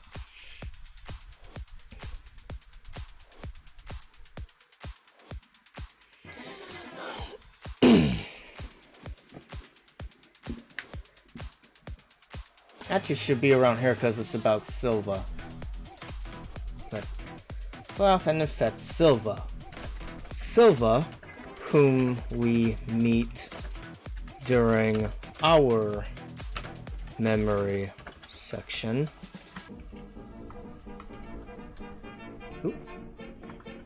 Our deep memory section.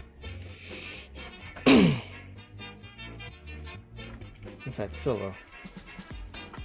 We learn that Silva, whom we already done in the memory section, has been in a comatose state, sitting upon a blood throne. The Blood Throne, besides being a metal as fuck name, allows Silva to use his ability to create barriers on a massive scale.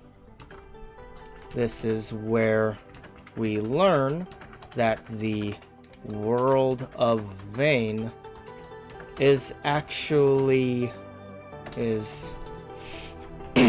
technically everything that we have seen within said dome.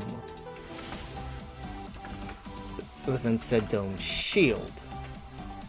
As the shield is stopping the horrors from entering Vane and killing everyone in the shield.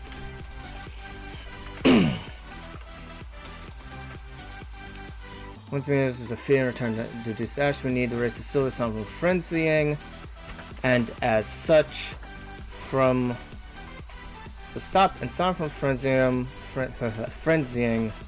which will also cause the shield dome to shatter. Yeah, because then the horrors will get in. Okay, yeah, perfect. Now I've explained that, so now that will make sense here. Okay, cool.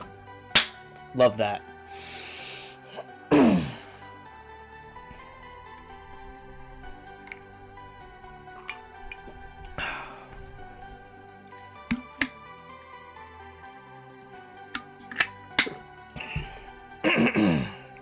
Okay.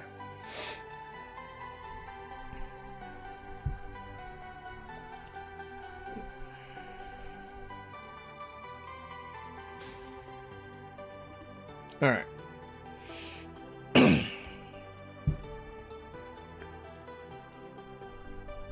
The spell upon Bloodthorn, courtesy for uphold the barrier that stops the horrors from entering the world of Vane. The bad ending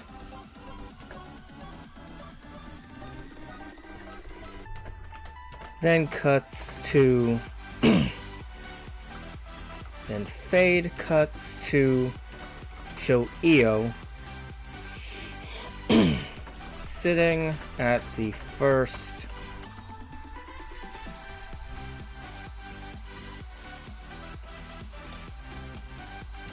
I gotta look up the name for the blood tree. First blood tree sapling that we walked with her to. She makes a small commentary about how this could possibly be the best outcome, and then fades away.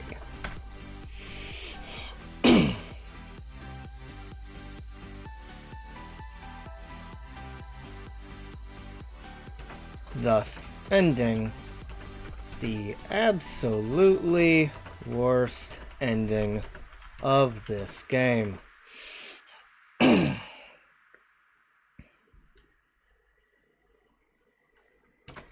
Now, I could jump into how this would work for a sequel, but honestly, I want to go over the ending, over the endings first, excuse me, and then we can jump into theorizing. The middle ground ending is less tragic, but also is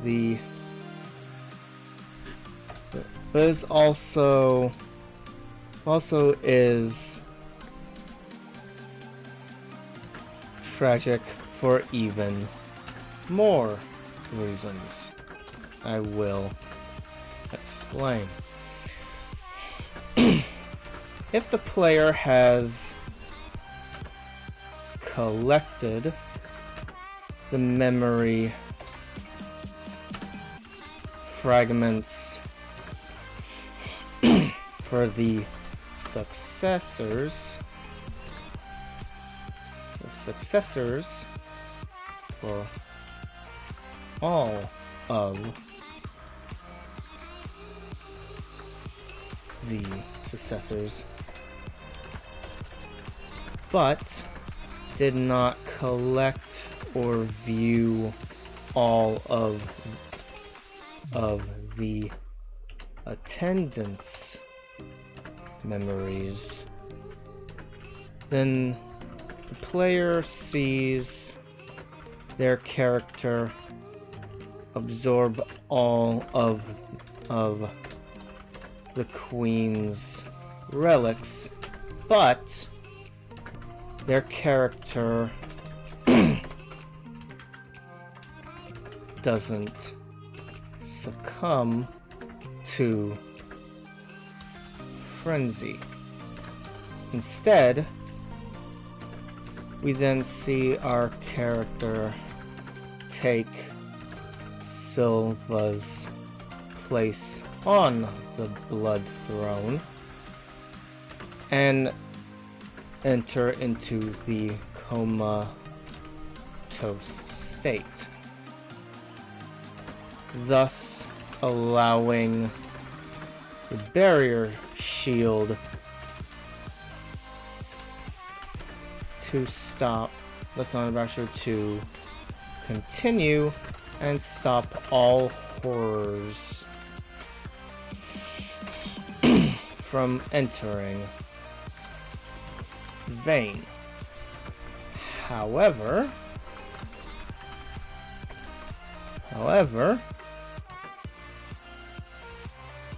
as stated near the beginning of the game, the barrier isn't one way or the other. No one can leave. No one can enter, but also no one can leave. While we sit and sleep in our forever dream state, Io sits on the small stairs by us and comments that although the danger of the Queen is gone,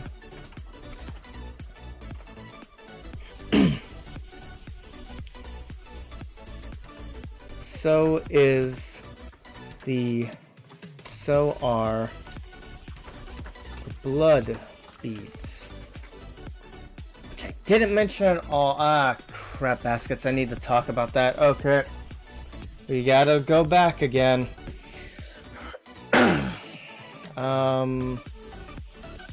Cathedral.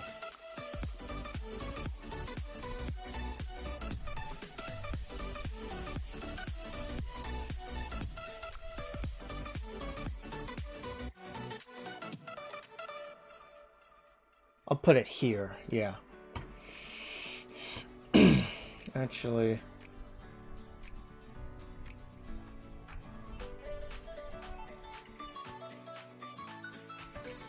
ending. Yeah. Actually, I'll put it here.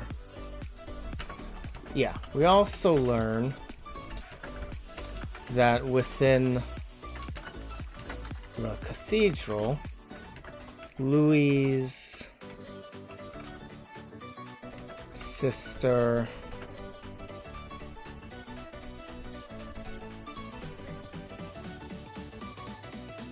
Karen. Alright. Karen is also a successor. That's another thing. The cathedral, Louis' sister Karen is also a successor. She, however,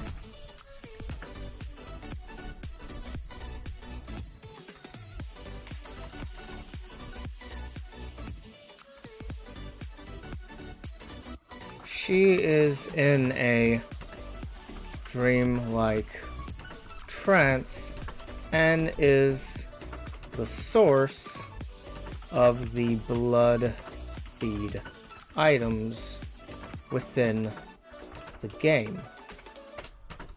As stated earlier, without blood, a blood revenants will go hollow and frenzy. Blood beads are another source of blood that revenants use to stop themselves from frenzying.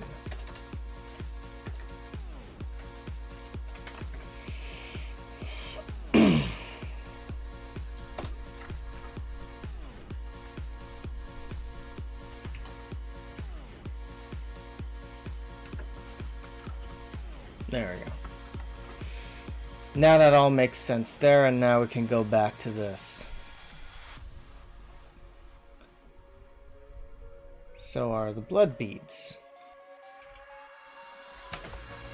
As Karen was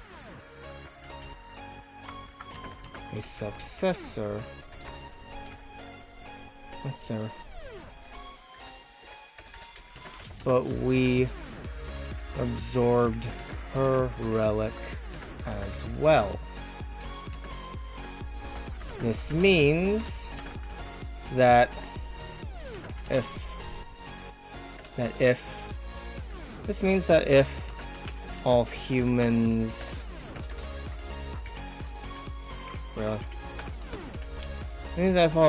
within Vane die or disappear. I know it's supposed to be 2 P's, just do that. Die or disappear, then all revenants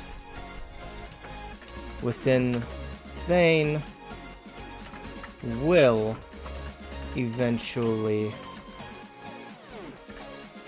succumb to frenzy. Io then makes another remark that maybe things could have been better, but either way, she will stay by your side into eternity. She then turns to stone, and the game ends.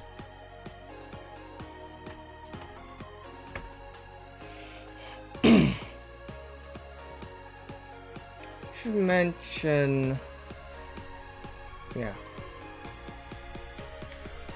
Finn Silva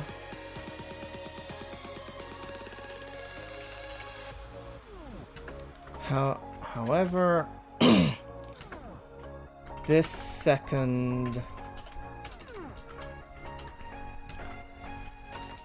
boss fight only happens if the player is on the middle or best ending path. The second boss is a giant leech-like horrific monster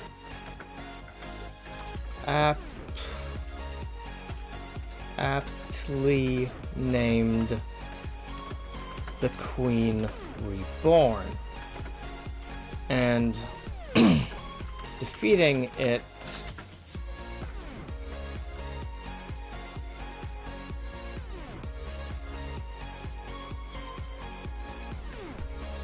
and the Queen Reborn, and it is the true final boss of Code Vein. There we go, that's better. Because now we can just go into talking about the best ending. The best ending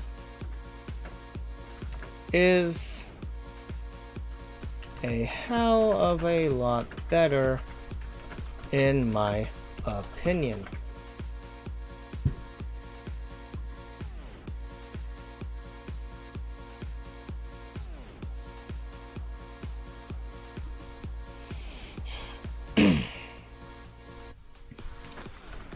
When the player defeats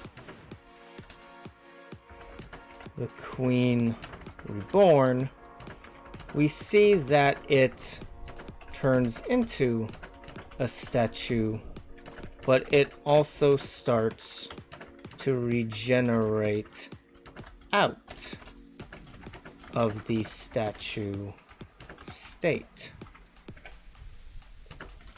Our character then prepares to absorb the relics as everyone watches. However, as we begin this process, Io steps forward. Io then talks about how much they learned over the course of your adventures. She learned about everyone and their connections, as our ability to see the main character related, as our ability to see the main successors' memories were through her. As such, and because we have seen all of the attendants' memories as well, Io has learned the importance. I don't want to put this. Of friendship and love. A very anime thing, but it does mean something to you as well if you have gone through the extra efforts of collecting all of these memory fragments. Io then tells you that everything will be okay, and then absorbs yours and all of the Queen's relics that exist. Unlike the bad ending, Io doesn't frenzy and instead converts herself and all of the relics into a master blood bead tree. This tree will be able to forever produce blood beads without the need for tithing, and as such, the threat of further frenzy from all remaining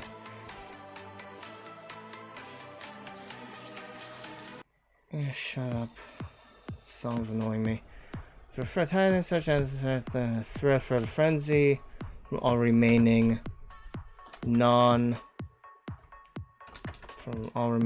revenants is now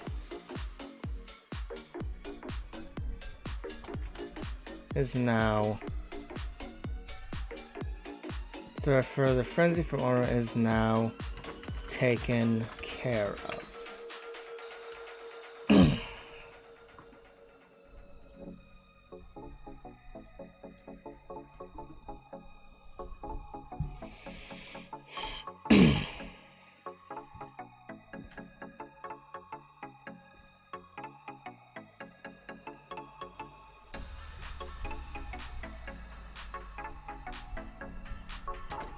We also receive a special amber gold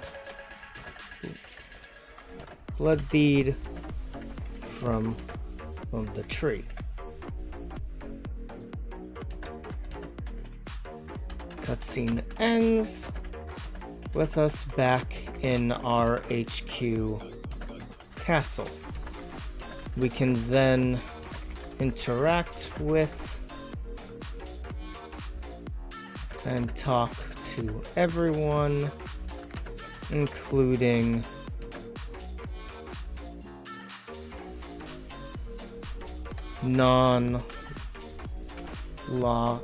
including freed versions of Nicola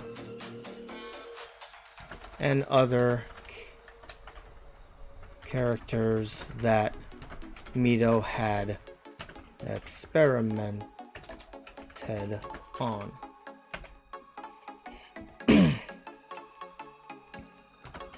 Once we are done talking to all of our friends, the player can then leave the castle via the front door, which then plays the final portion, the final best ending cutscene. In this cutscene, our character Mia, Yakumo,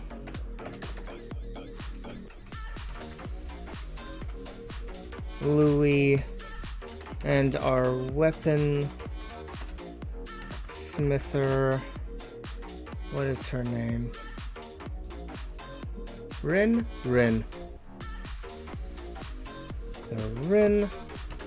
all venture to the edge of the barrier, which our character then uses the amber blood bead to create a small hole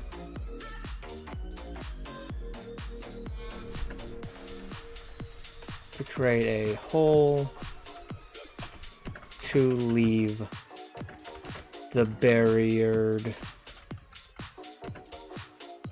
world of Vane. As we leave the barrier, our character looks to the sky, and the screen cuts to black as we hear our character say Io's name. Roll credits. Okay, I think I covered everything in terms of the endings and context. let's see, I mentioned the crypts, I mentioned the blood beads, I mentioned the relics, the successors, Mito, who's an asshole.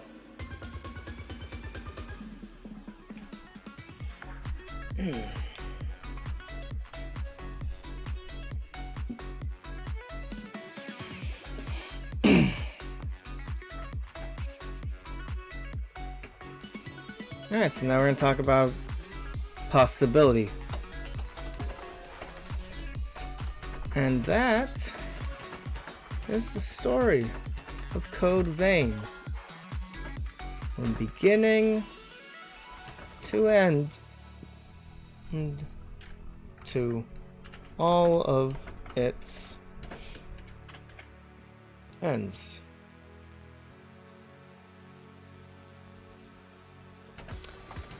The thing is, originally, when I thought of the concept of this video, I was honestly only gonna talk about the best ending.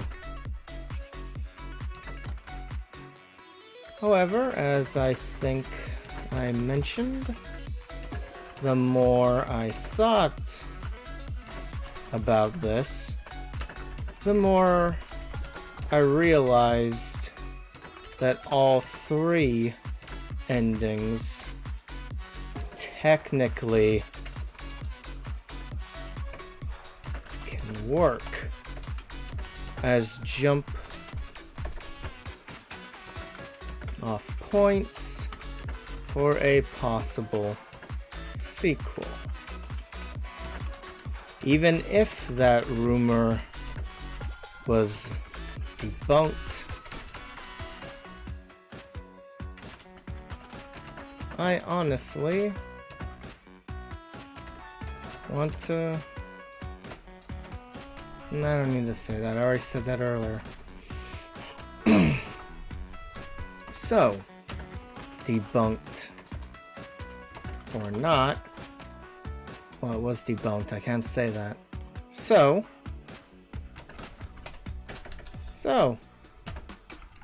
let's dive in and feel all the emotions.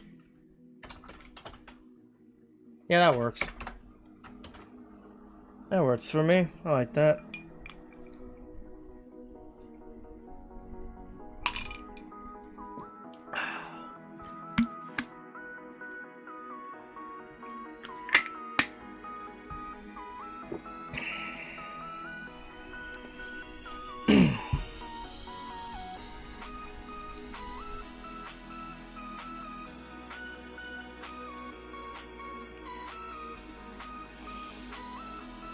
I did tell you what, I'll be right back.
Okay. Should be back, should be good. Hope everyone's enjoying the stream. I know I am. This has been a very creative and productive 3 hours. It didn't even feel like 3 hours, I gotta be honest. Yeah, let's talk about theories. And by talk, I mean type theories. Also, technically speaking, I don't think I need this anymore. So we can just put that away. Cut to when I will need that. But, you know, it is what it is.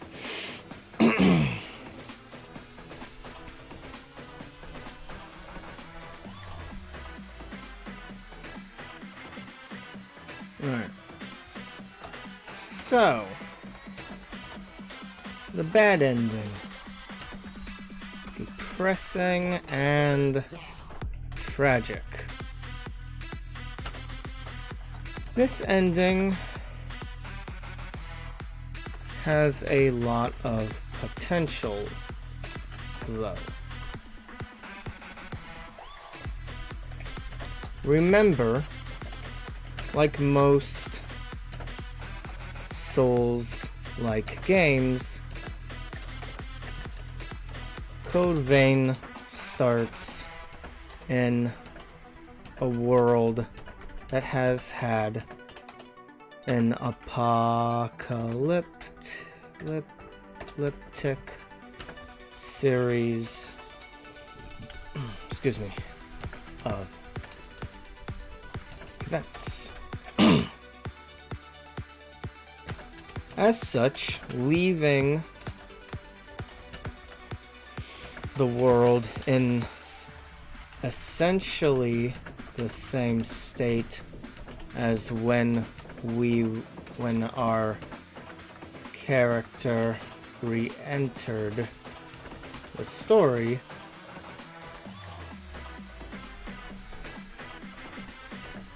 leaves the world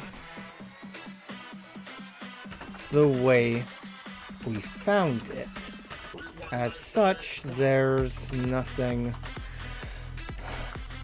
stopping another Revenant from trying to save the world of Vayne. However, said Revenant would have a Revenant would have a an increased difficulty of a time trying to do so, as the relics are now within the friends we met in Code Vein 1.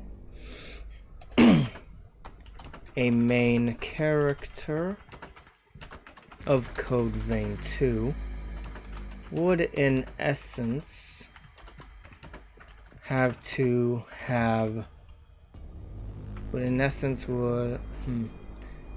character of Code Vein 2 would in essence need to either take a relic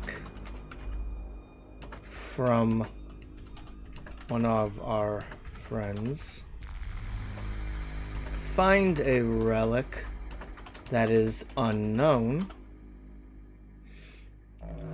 or go through the possible story of a Code Vein 2 without any relic. This, in theory, could actually work in favor of the sequel,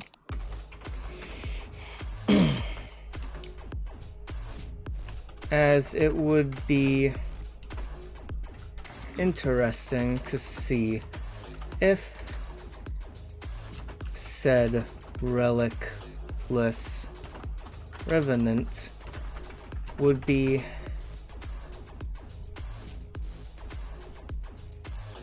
that's bothering me. Revenant.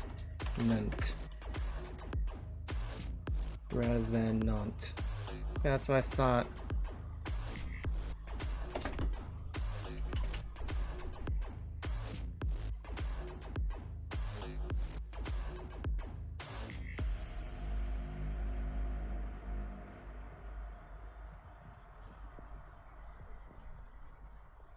Oh, nope, stop doing that. Alright.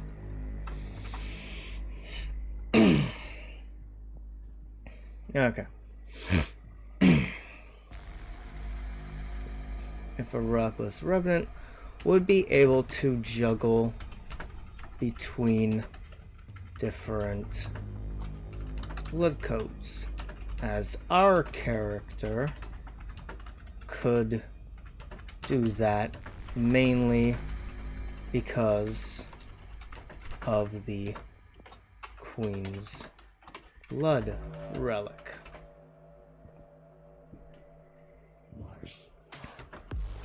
It could open up the possibility that Code Vein 2 may not be as much of a Souls-like as the original. Theoretically, we could be looking at a Final Fantasy 15 style game where the characters all still have their unique styles and blood codes, but certain styles and skills would only be usable by said cast of characters. As such, the player would use all of these characters in tandem, but switch between controlling each one. I should probably mention that it's a Final Fantasy 15 / Final Fantasy 7 remake style game, because both of those do that, except 7's still a bit more RPG like, which would be fine.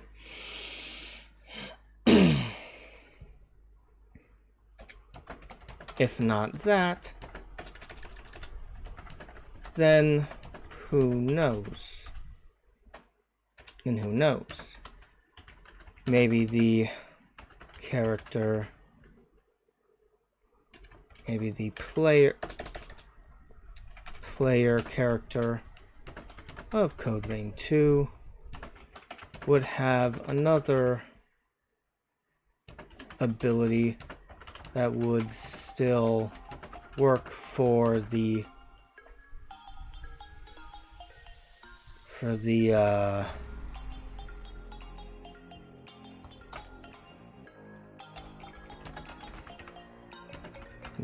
the blood code mechanics. Yeah. I think that makes sense, right?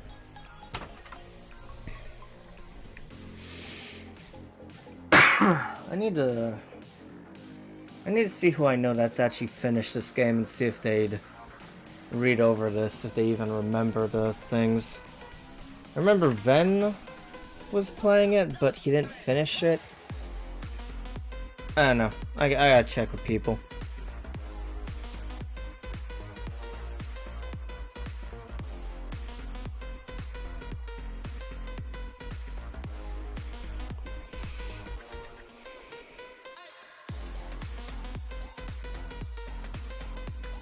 Okay.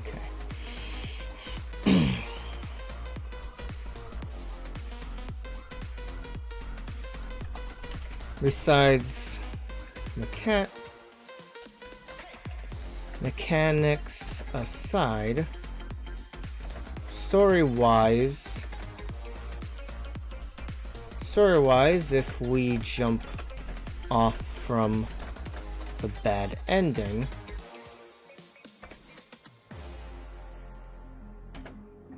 the player could possibly retread old ground and have a massive feeling of deja vu.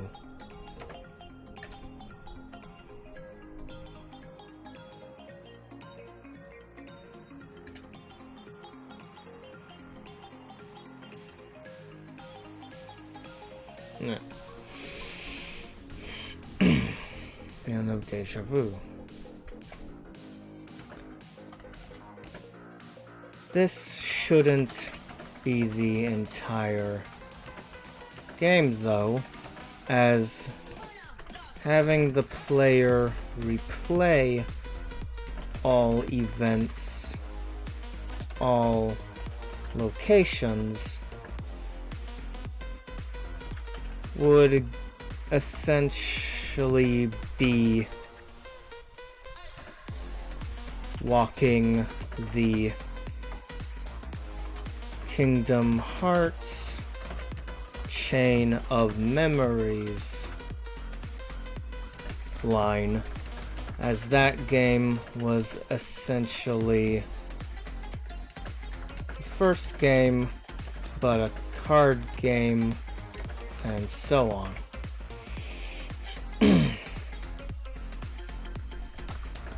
The good news is that in my mind,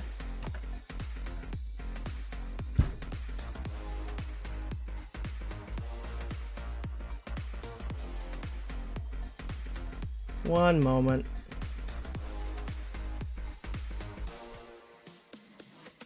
I should have done this before stream. Hold on. I'm just doing something real quick.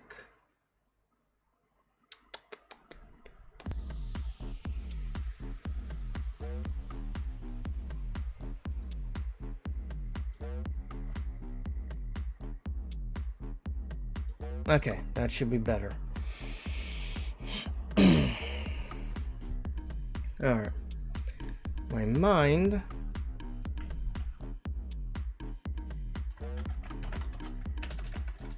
Code Vein 2 would have you revisit parts of old areas, but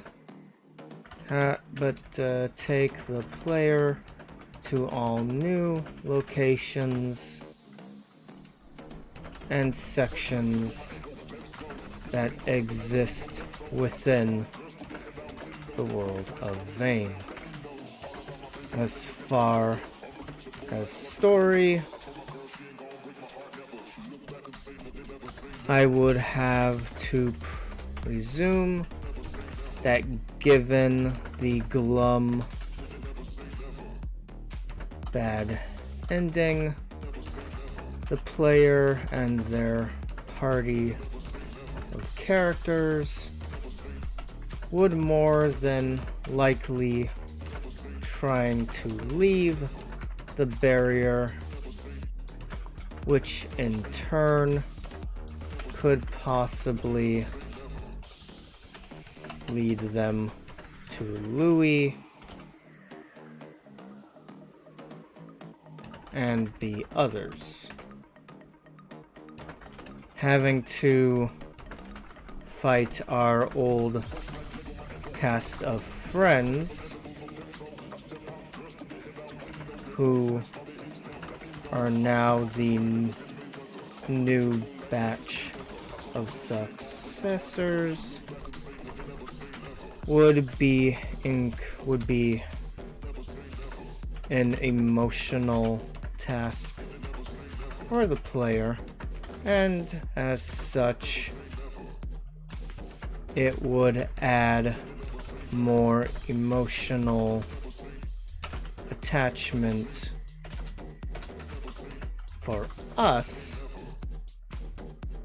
whenever we fight one of them.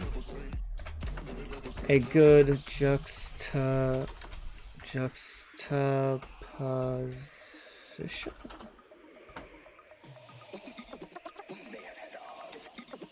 Juxtaposition. Okay, it's an A.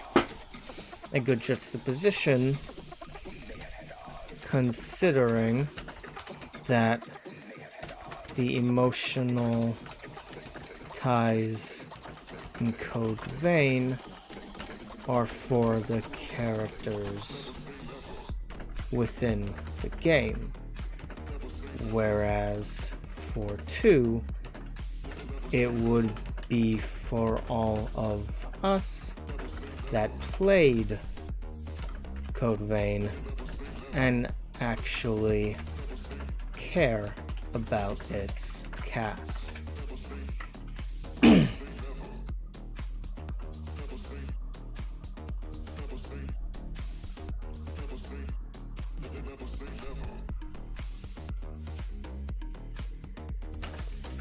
Would this new group be able to free themselves from the barrier?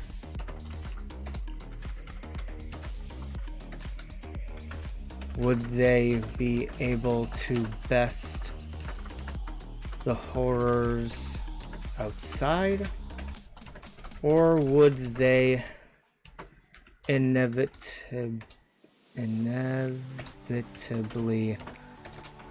cause an even worse collapse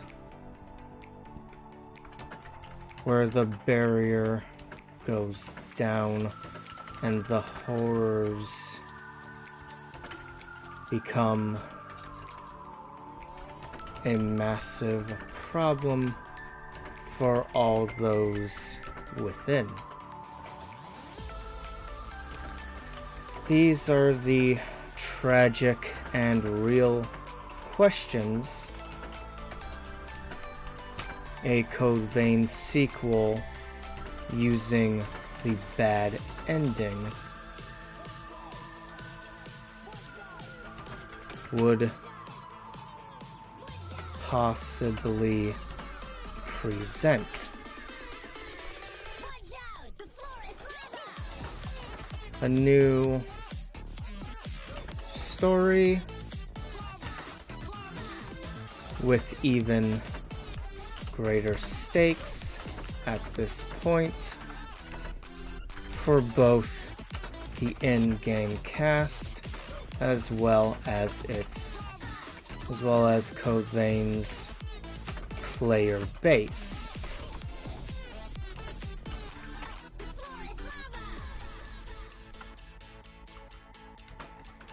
Even though, for me, the bad ending is incredibly tragic, it ironically fits a circular storytelling model where the beginning fed into the end.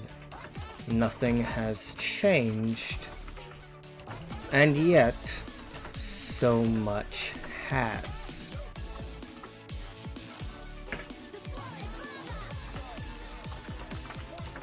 But what if you did care? At least for the characters' connections to friends, family, and love. Well, if Code Vein 2 jumped off from the middle ground ending, we have a similar conundrum with some facts that are even worse. Remember, in the bad ending, our friends have taken over the ownership of the relics and barrier when we frenzy. However, in the middle ground case, we didn't frenzy, but contained all the relics. This is good, as the new cast could meet up with the existing cast on much more friendly terms, instead of the new cast having to take out the old cast to gain their relics, or having to take out at least Louis to knock out the barrier.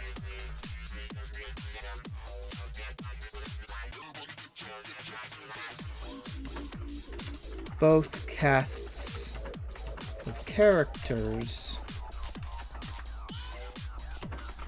would be able to work with and or travel together, possibly finding new ways to survive, to escape, or to at least prevent further frenzy in a world now without blood beads. This could this could lead to a fight against the dying of the light scenario, as time is constantly running out. This would also lead to further issues where maybe there is no alternative. Maybe we, as the new cast, do have to disturb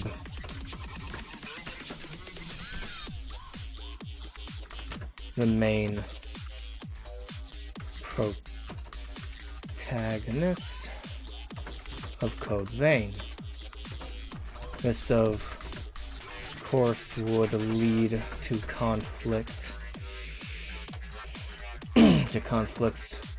with the old cast, who knew our character in the first game and whom just want us to sleep peacefully,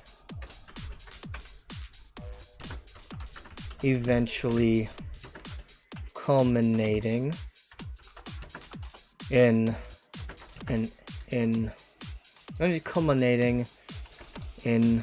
a variety of efforts.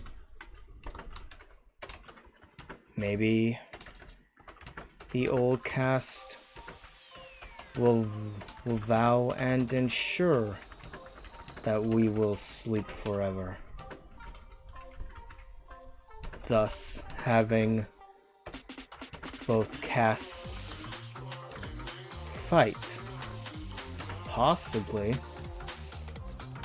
to the death. Nope, shit. We're good, I just hit the mic, sorry. Hope that didn't hurt anyone's ears. Didn't mean to do that. I'm gonna reposition that a little. Alright. Maybe, less tragically, maybe both casts will find a way to reawaken us and allow us all to leave.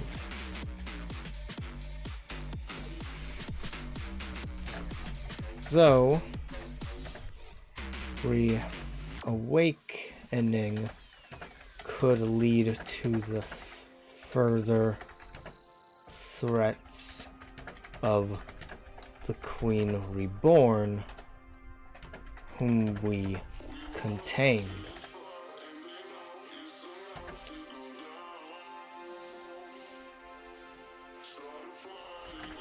When it comes to the middle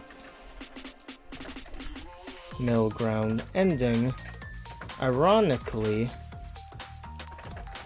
the stakes and issues caused by it are in some ways worse than the bad ending.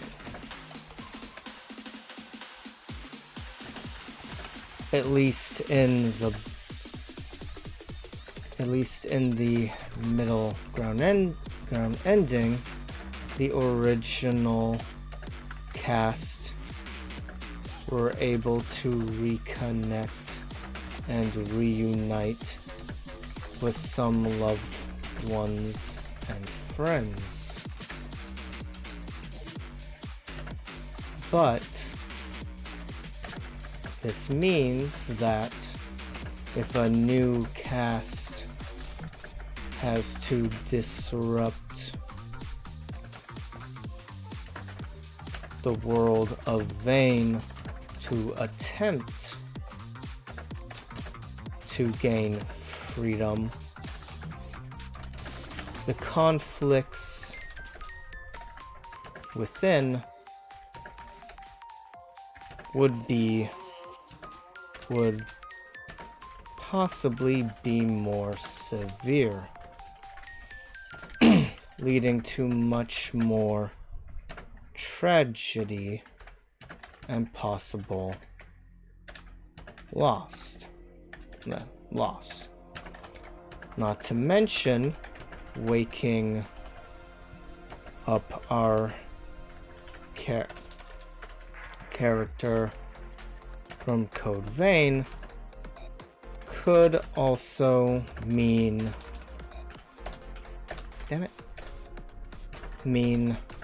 the reawakening of Io. And if there's anyone whom would stop at nothing, it would definitely be her.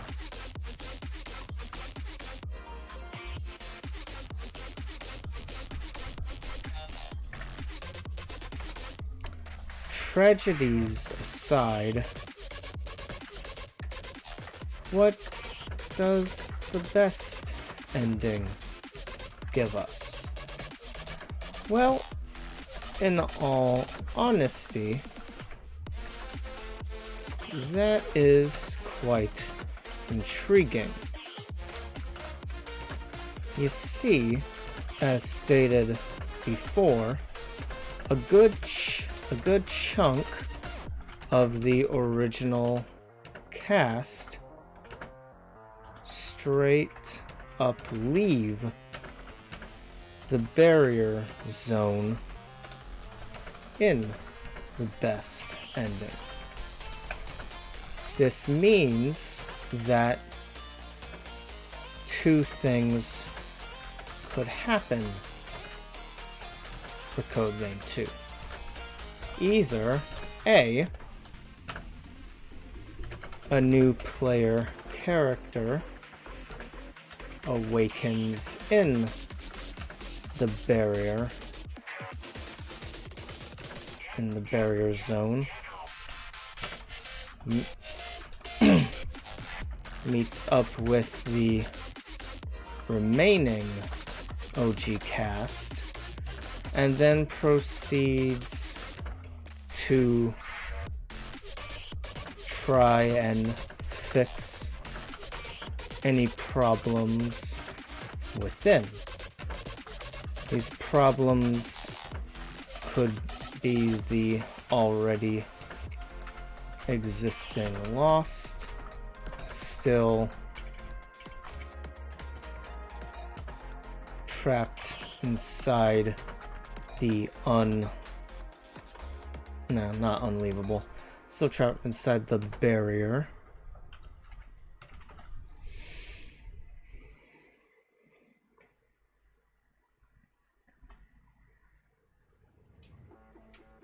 These problems could be, I'll make it like a list. The already existing Lost, still trapped inside the barrier.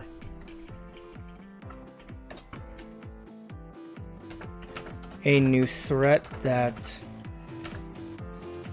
looms to try and maybe destroy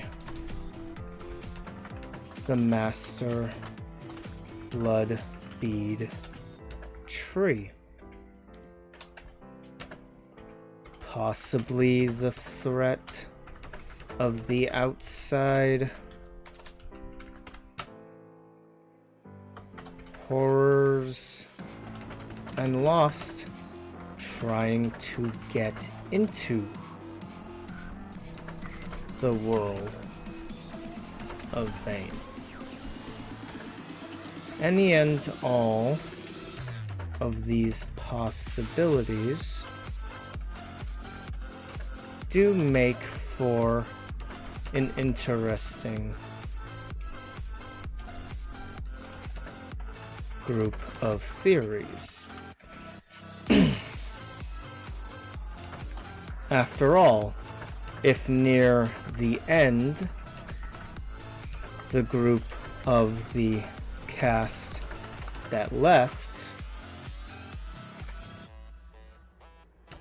after all, if near the end, the group of the cast that left should return via the Amber Blood Bead, this could lead to an interesting group effort to finally take out the horrors that maybe the original traveling group, I knew there was one L, and group wasn't able to accomplish, even with all of their strength and efforts.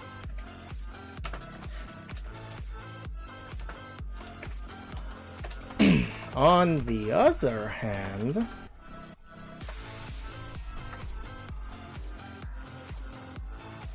considering our main character has the Amber, I get the feeling I might say this a lot, so I'm gonna just copy that real quick. Has the Amber Blood Bead. The sequel could actually pick up right where we left off. Maybe when our character hears and then speaks Io's name, we re-meet with her in a sense. Maybe it's her lingering will. Maybe it's her soul.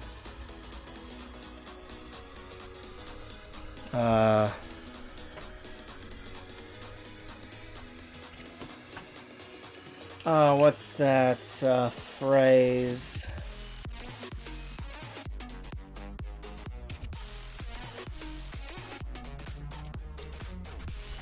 Transpositioning?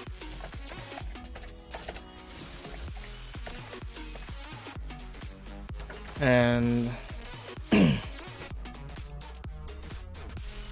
speaking with us about the threats of the outside world. Remember, the one horror we see in Code Vein is essentially a giant steroid-looking chimera that eats several revenants before the barrier fixes itself. Such colossal... It's not how you spell colossal, there's an A in there. Yeah, there we go. And threatening enemies make for perfect bosses. transitioning from fighting the Lost to fighting the Horrors is something I personally can get behind and would thoroughly enjoy. Hell, mixing the two, where we still fight Lost bosses, but also Horrors, would be incredibly fun and would add a whole new level of combat to Code Vein's existing combat mechanics. Mechanics that I personally wouldn't want changed, but definitely added to. Seriously though, like, Code Vein's fucking combat is really good.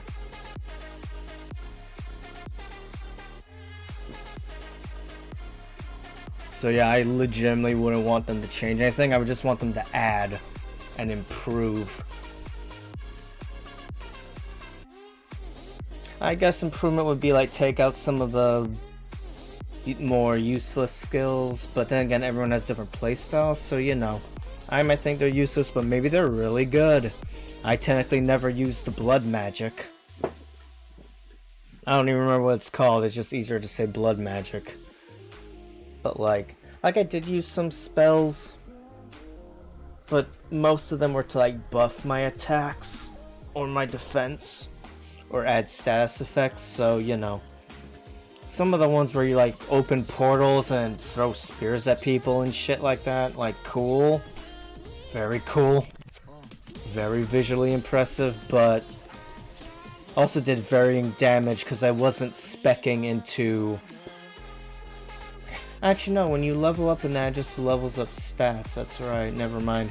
Point is, yeah, the mechanics, the fighting is good.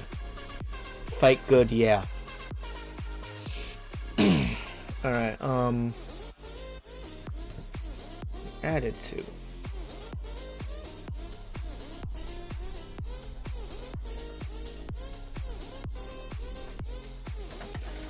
Not to mention having the ability to return to at least the castle HQ would be logically possible thanks to the Amber Blood Bead, but would allow us to also follow up with the cast that stayed behind, such as Jack, Nicola, and the rest.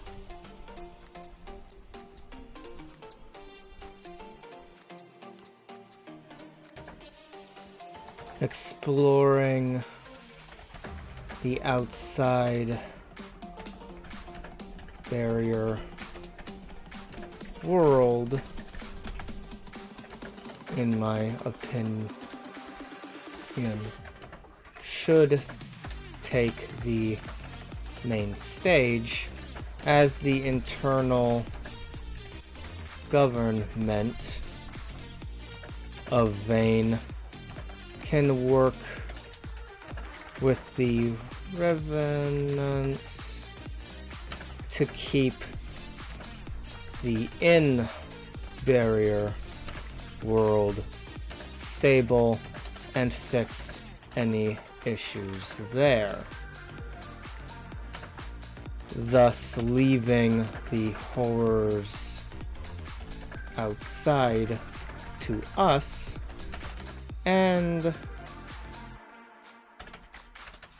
finally allowing us to reverse the apocalyptic state of Vane, and maybe making it safe for everyone within the barrier to finally leave.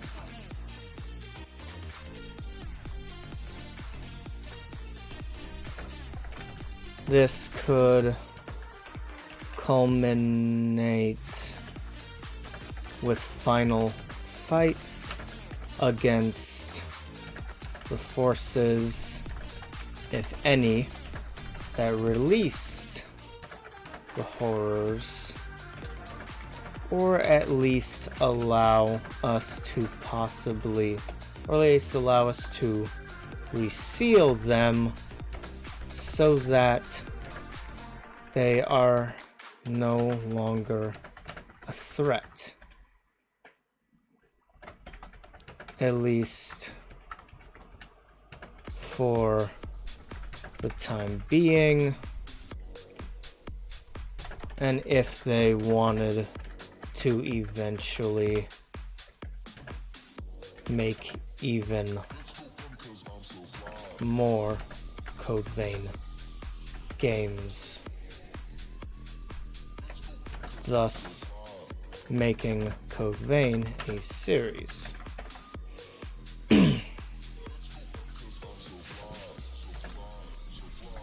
Time will tell if that's even a possibility or a good or a plausible idea in reality, but for the sake of theorizing, I'd be okay with it as long as the stories made sense and wasn't an obvious money cash grab move like when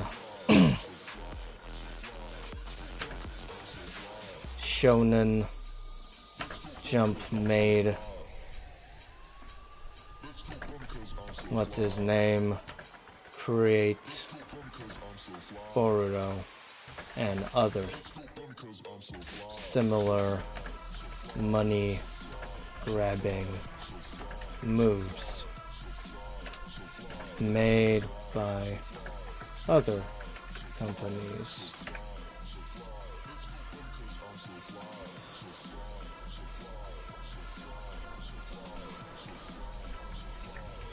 So this would be a when, not a then.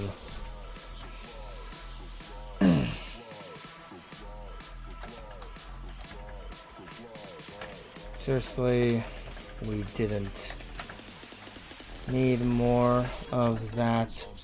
And also, why did Boruto just have a time skip, apparently? I'll check on that. I heard people saying there was a time skip, apparently. I don't care. Literally when Naruto was done, I was like, I'm done. Don't care. Fuck it. Or that same way when they got to after they were done with the Aizen arc and Bleach, I was like, okay, you don't need to do any more. Why are you doing? Why is there suddenly a Quincy War? Oh god, no, I'm out. And then I didn't read Bleach anymore, and that was that. And apparently that's gonna be a movie or a series now, so you know, that's fun.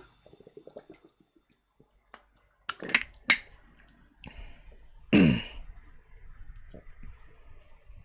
I'm just ranting about manga and anime. I'm gonna stop. Anyway.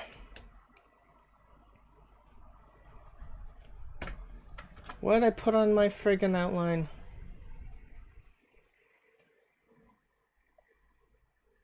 Right, so we did that, so now... Yeah, the ending of the video.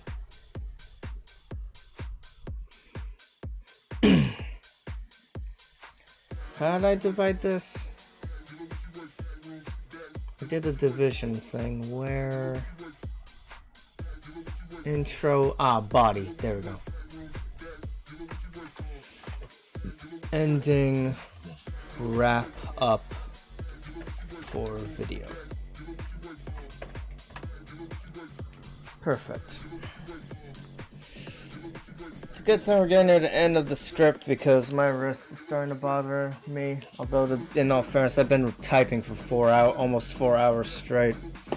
So, you know, that's a lot of work done, and I'm happy about that.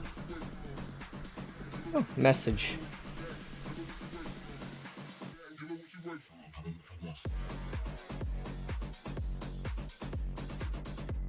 Alright. Just a random message, nothing directly to me. Kind of been the theme of the stream, hasn't it, whenever I go to check those, irony. In conclusion, Code Vein means a lot to me. Not just because it was one of the first games I played from beginning to end on stream, but also because it genuinely made me care about its cast. The breakdown of what gets you which ending is honestly really good and definitely rewards you for the extra efforts of getting all of the memories.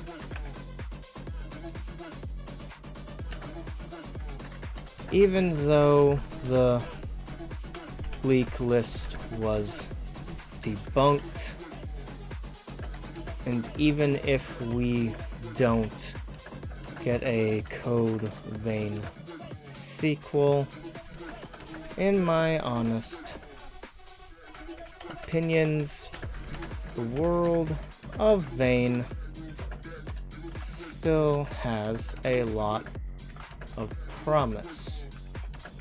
I genuinely would not mind revisiting Vein. I would be very interested to see what the storytelling staff could come up with for a Code Vein 2.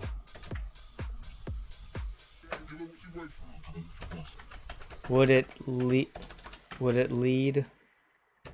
to further in-world tragedy? Would it lead to greatness and freedom for all humans and revenants? Would the horrors of the deep be able would we be able to conquer the horrors of the deep and either defeat or seal them, hopefully for good? These are the questions that each ending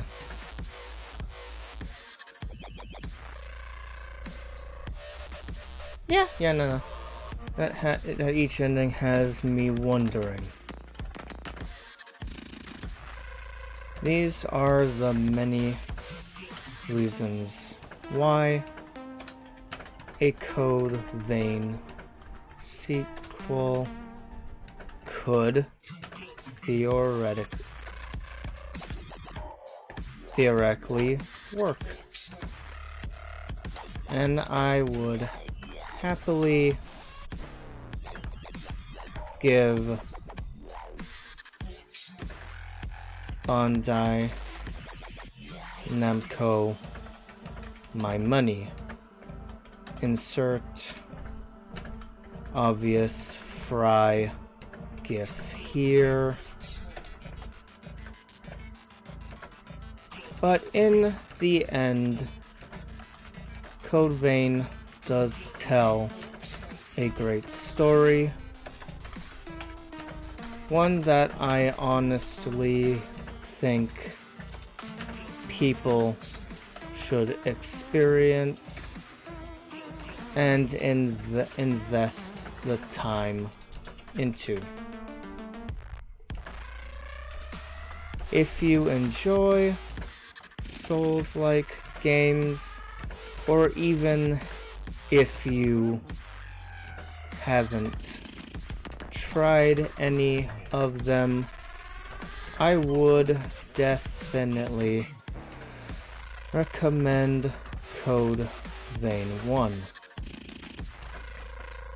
It has its challenges, but it is a perfect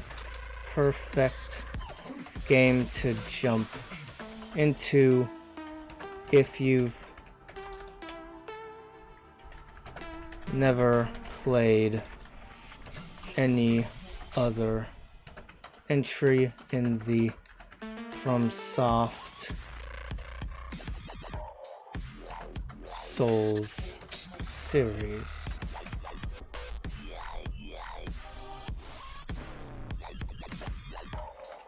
With all of that said, I am Enigmatic Voidling, and thank you all so much for listening to me gush and talk about a possible sequel we may never actually get. Although, as stated, if that ends up being the case, at least Code Vein itself is able to satisfy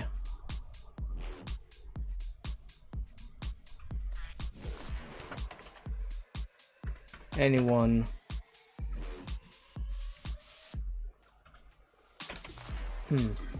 though instead, if that ends up this song again, why is it not letting me? There we go. Jeez. I don't want to put this. I'm trying to actually get. If that ends up being the case, at least Code itself. I know what I'll say. At least Code Vein itself is a great game and definitely worth the time, the money, time, and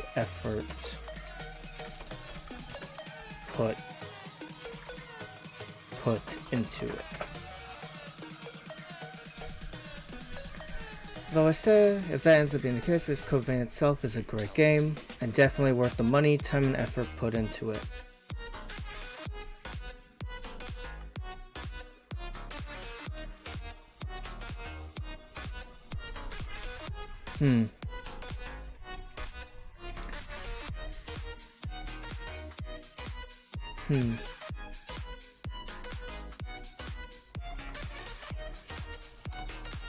I just don't think I need that last line.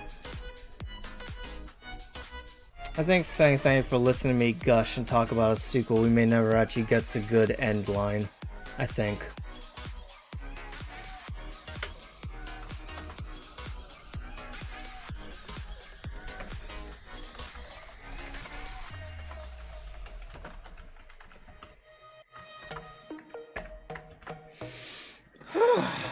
Okay, wow. Did it. We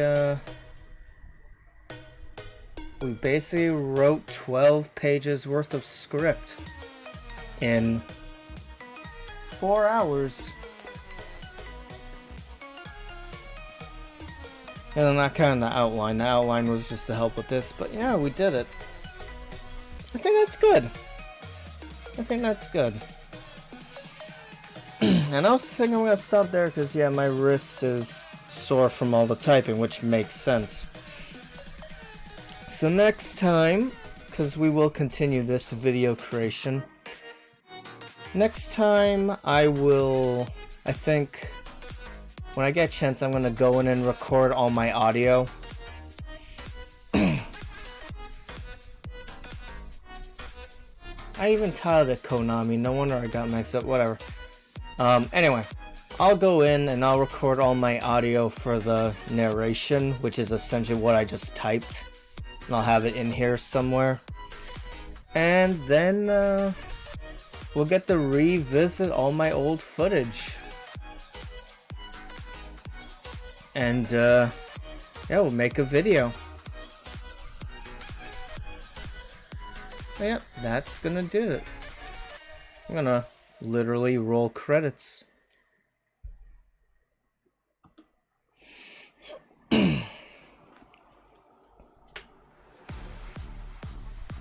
Well, you know, as much credits as I can roll. So thank you all so much for watching. Actually, give me a second.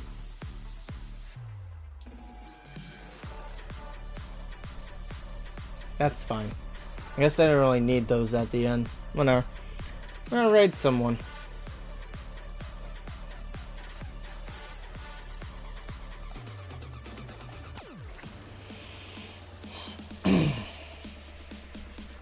Let's see.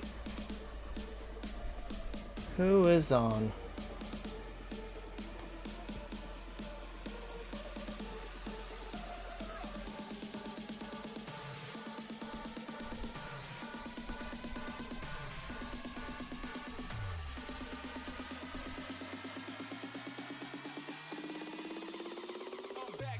I'm back strong.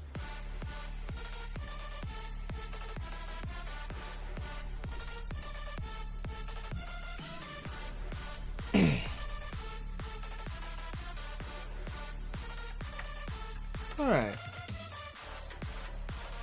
Yeah.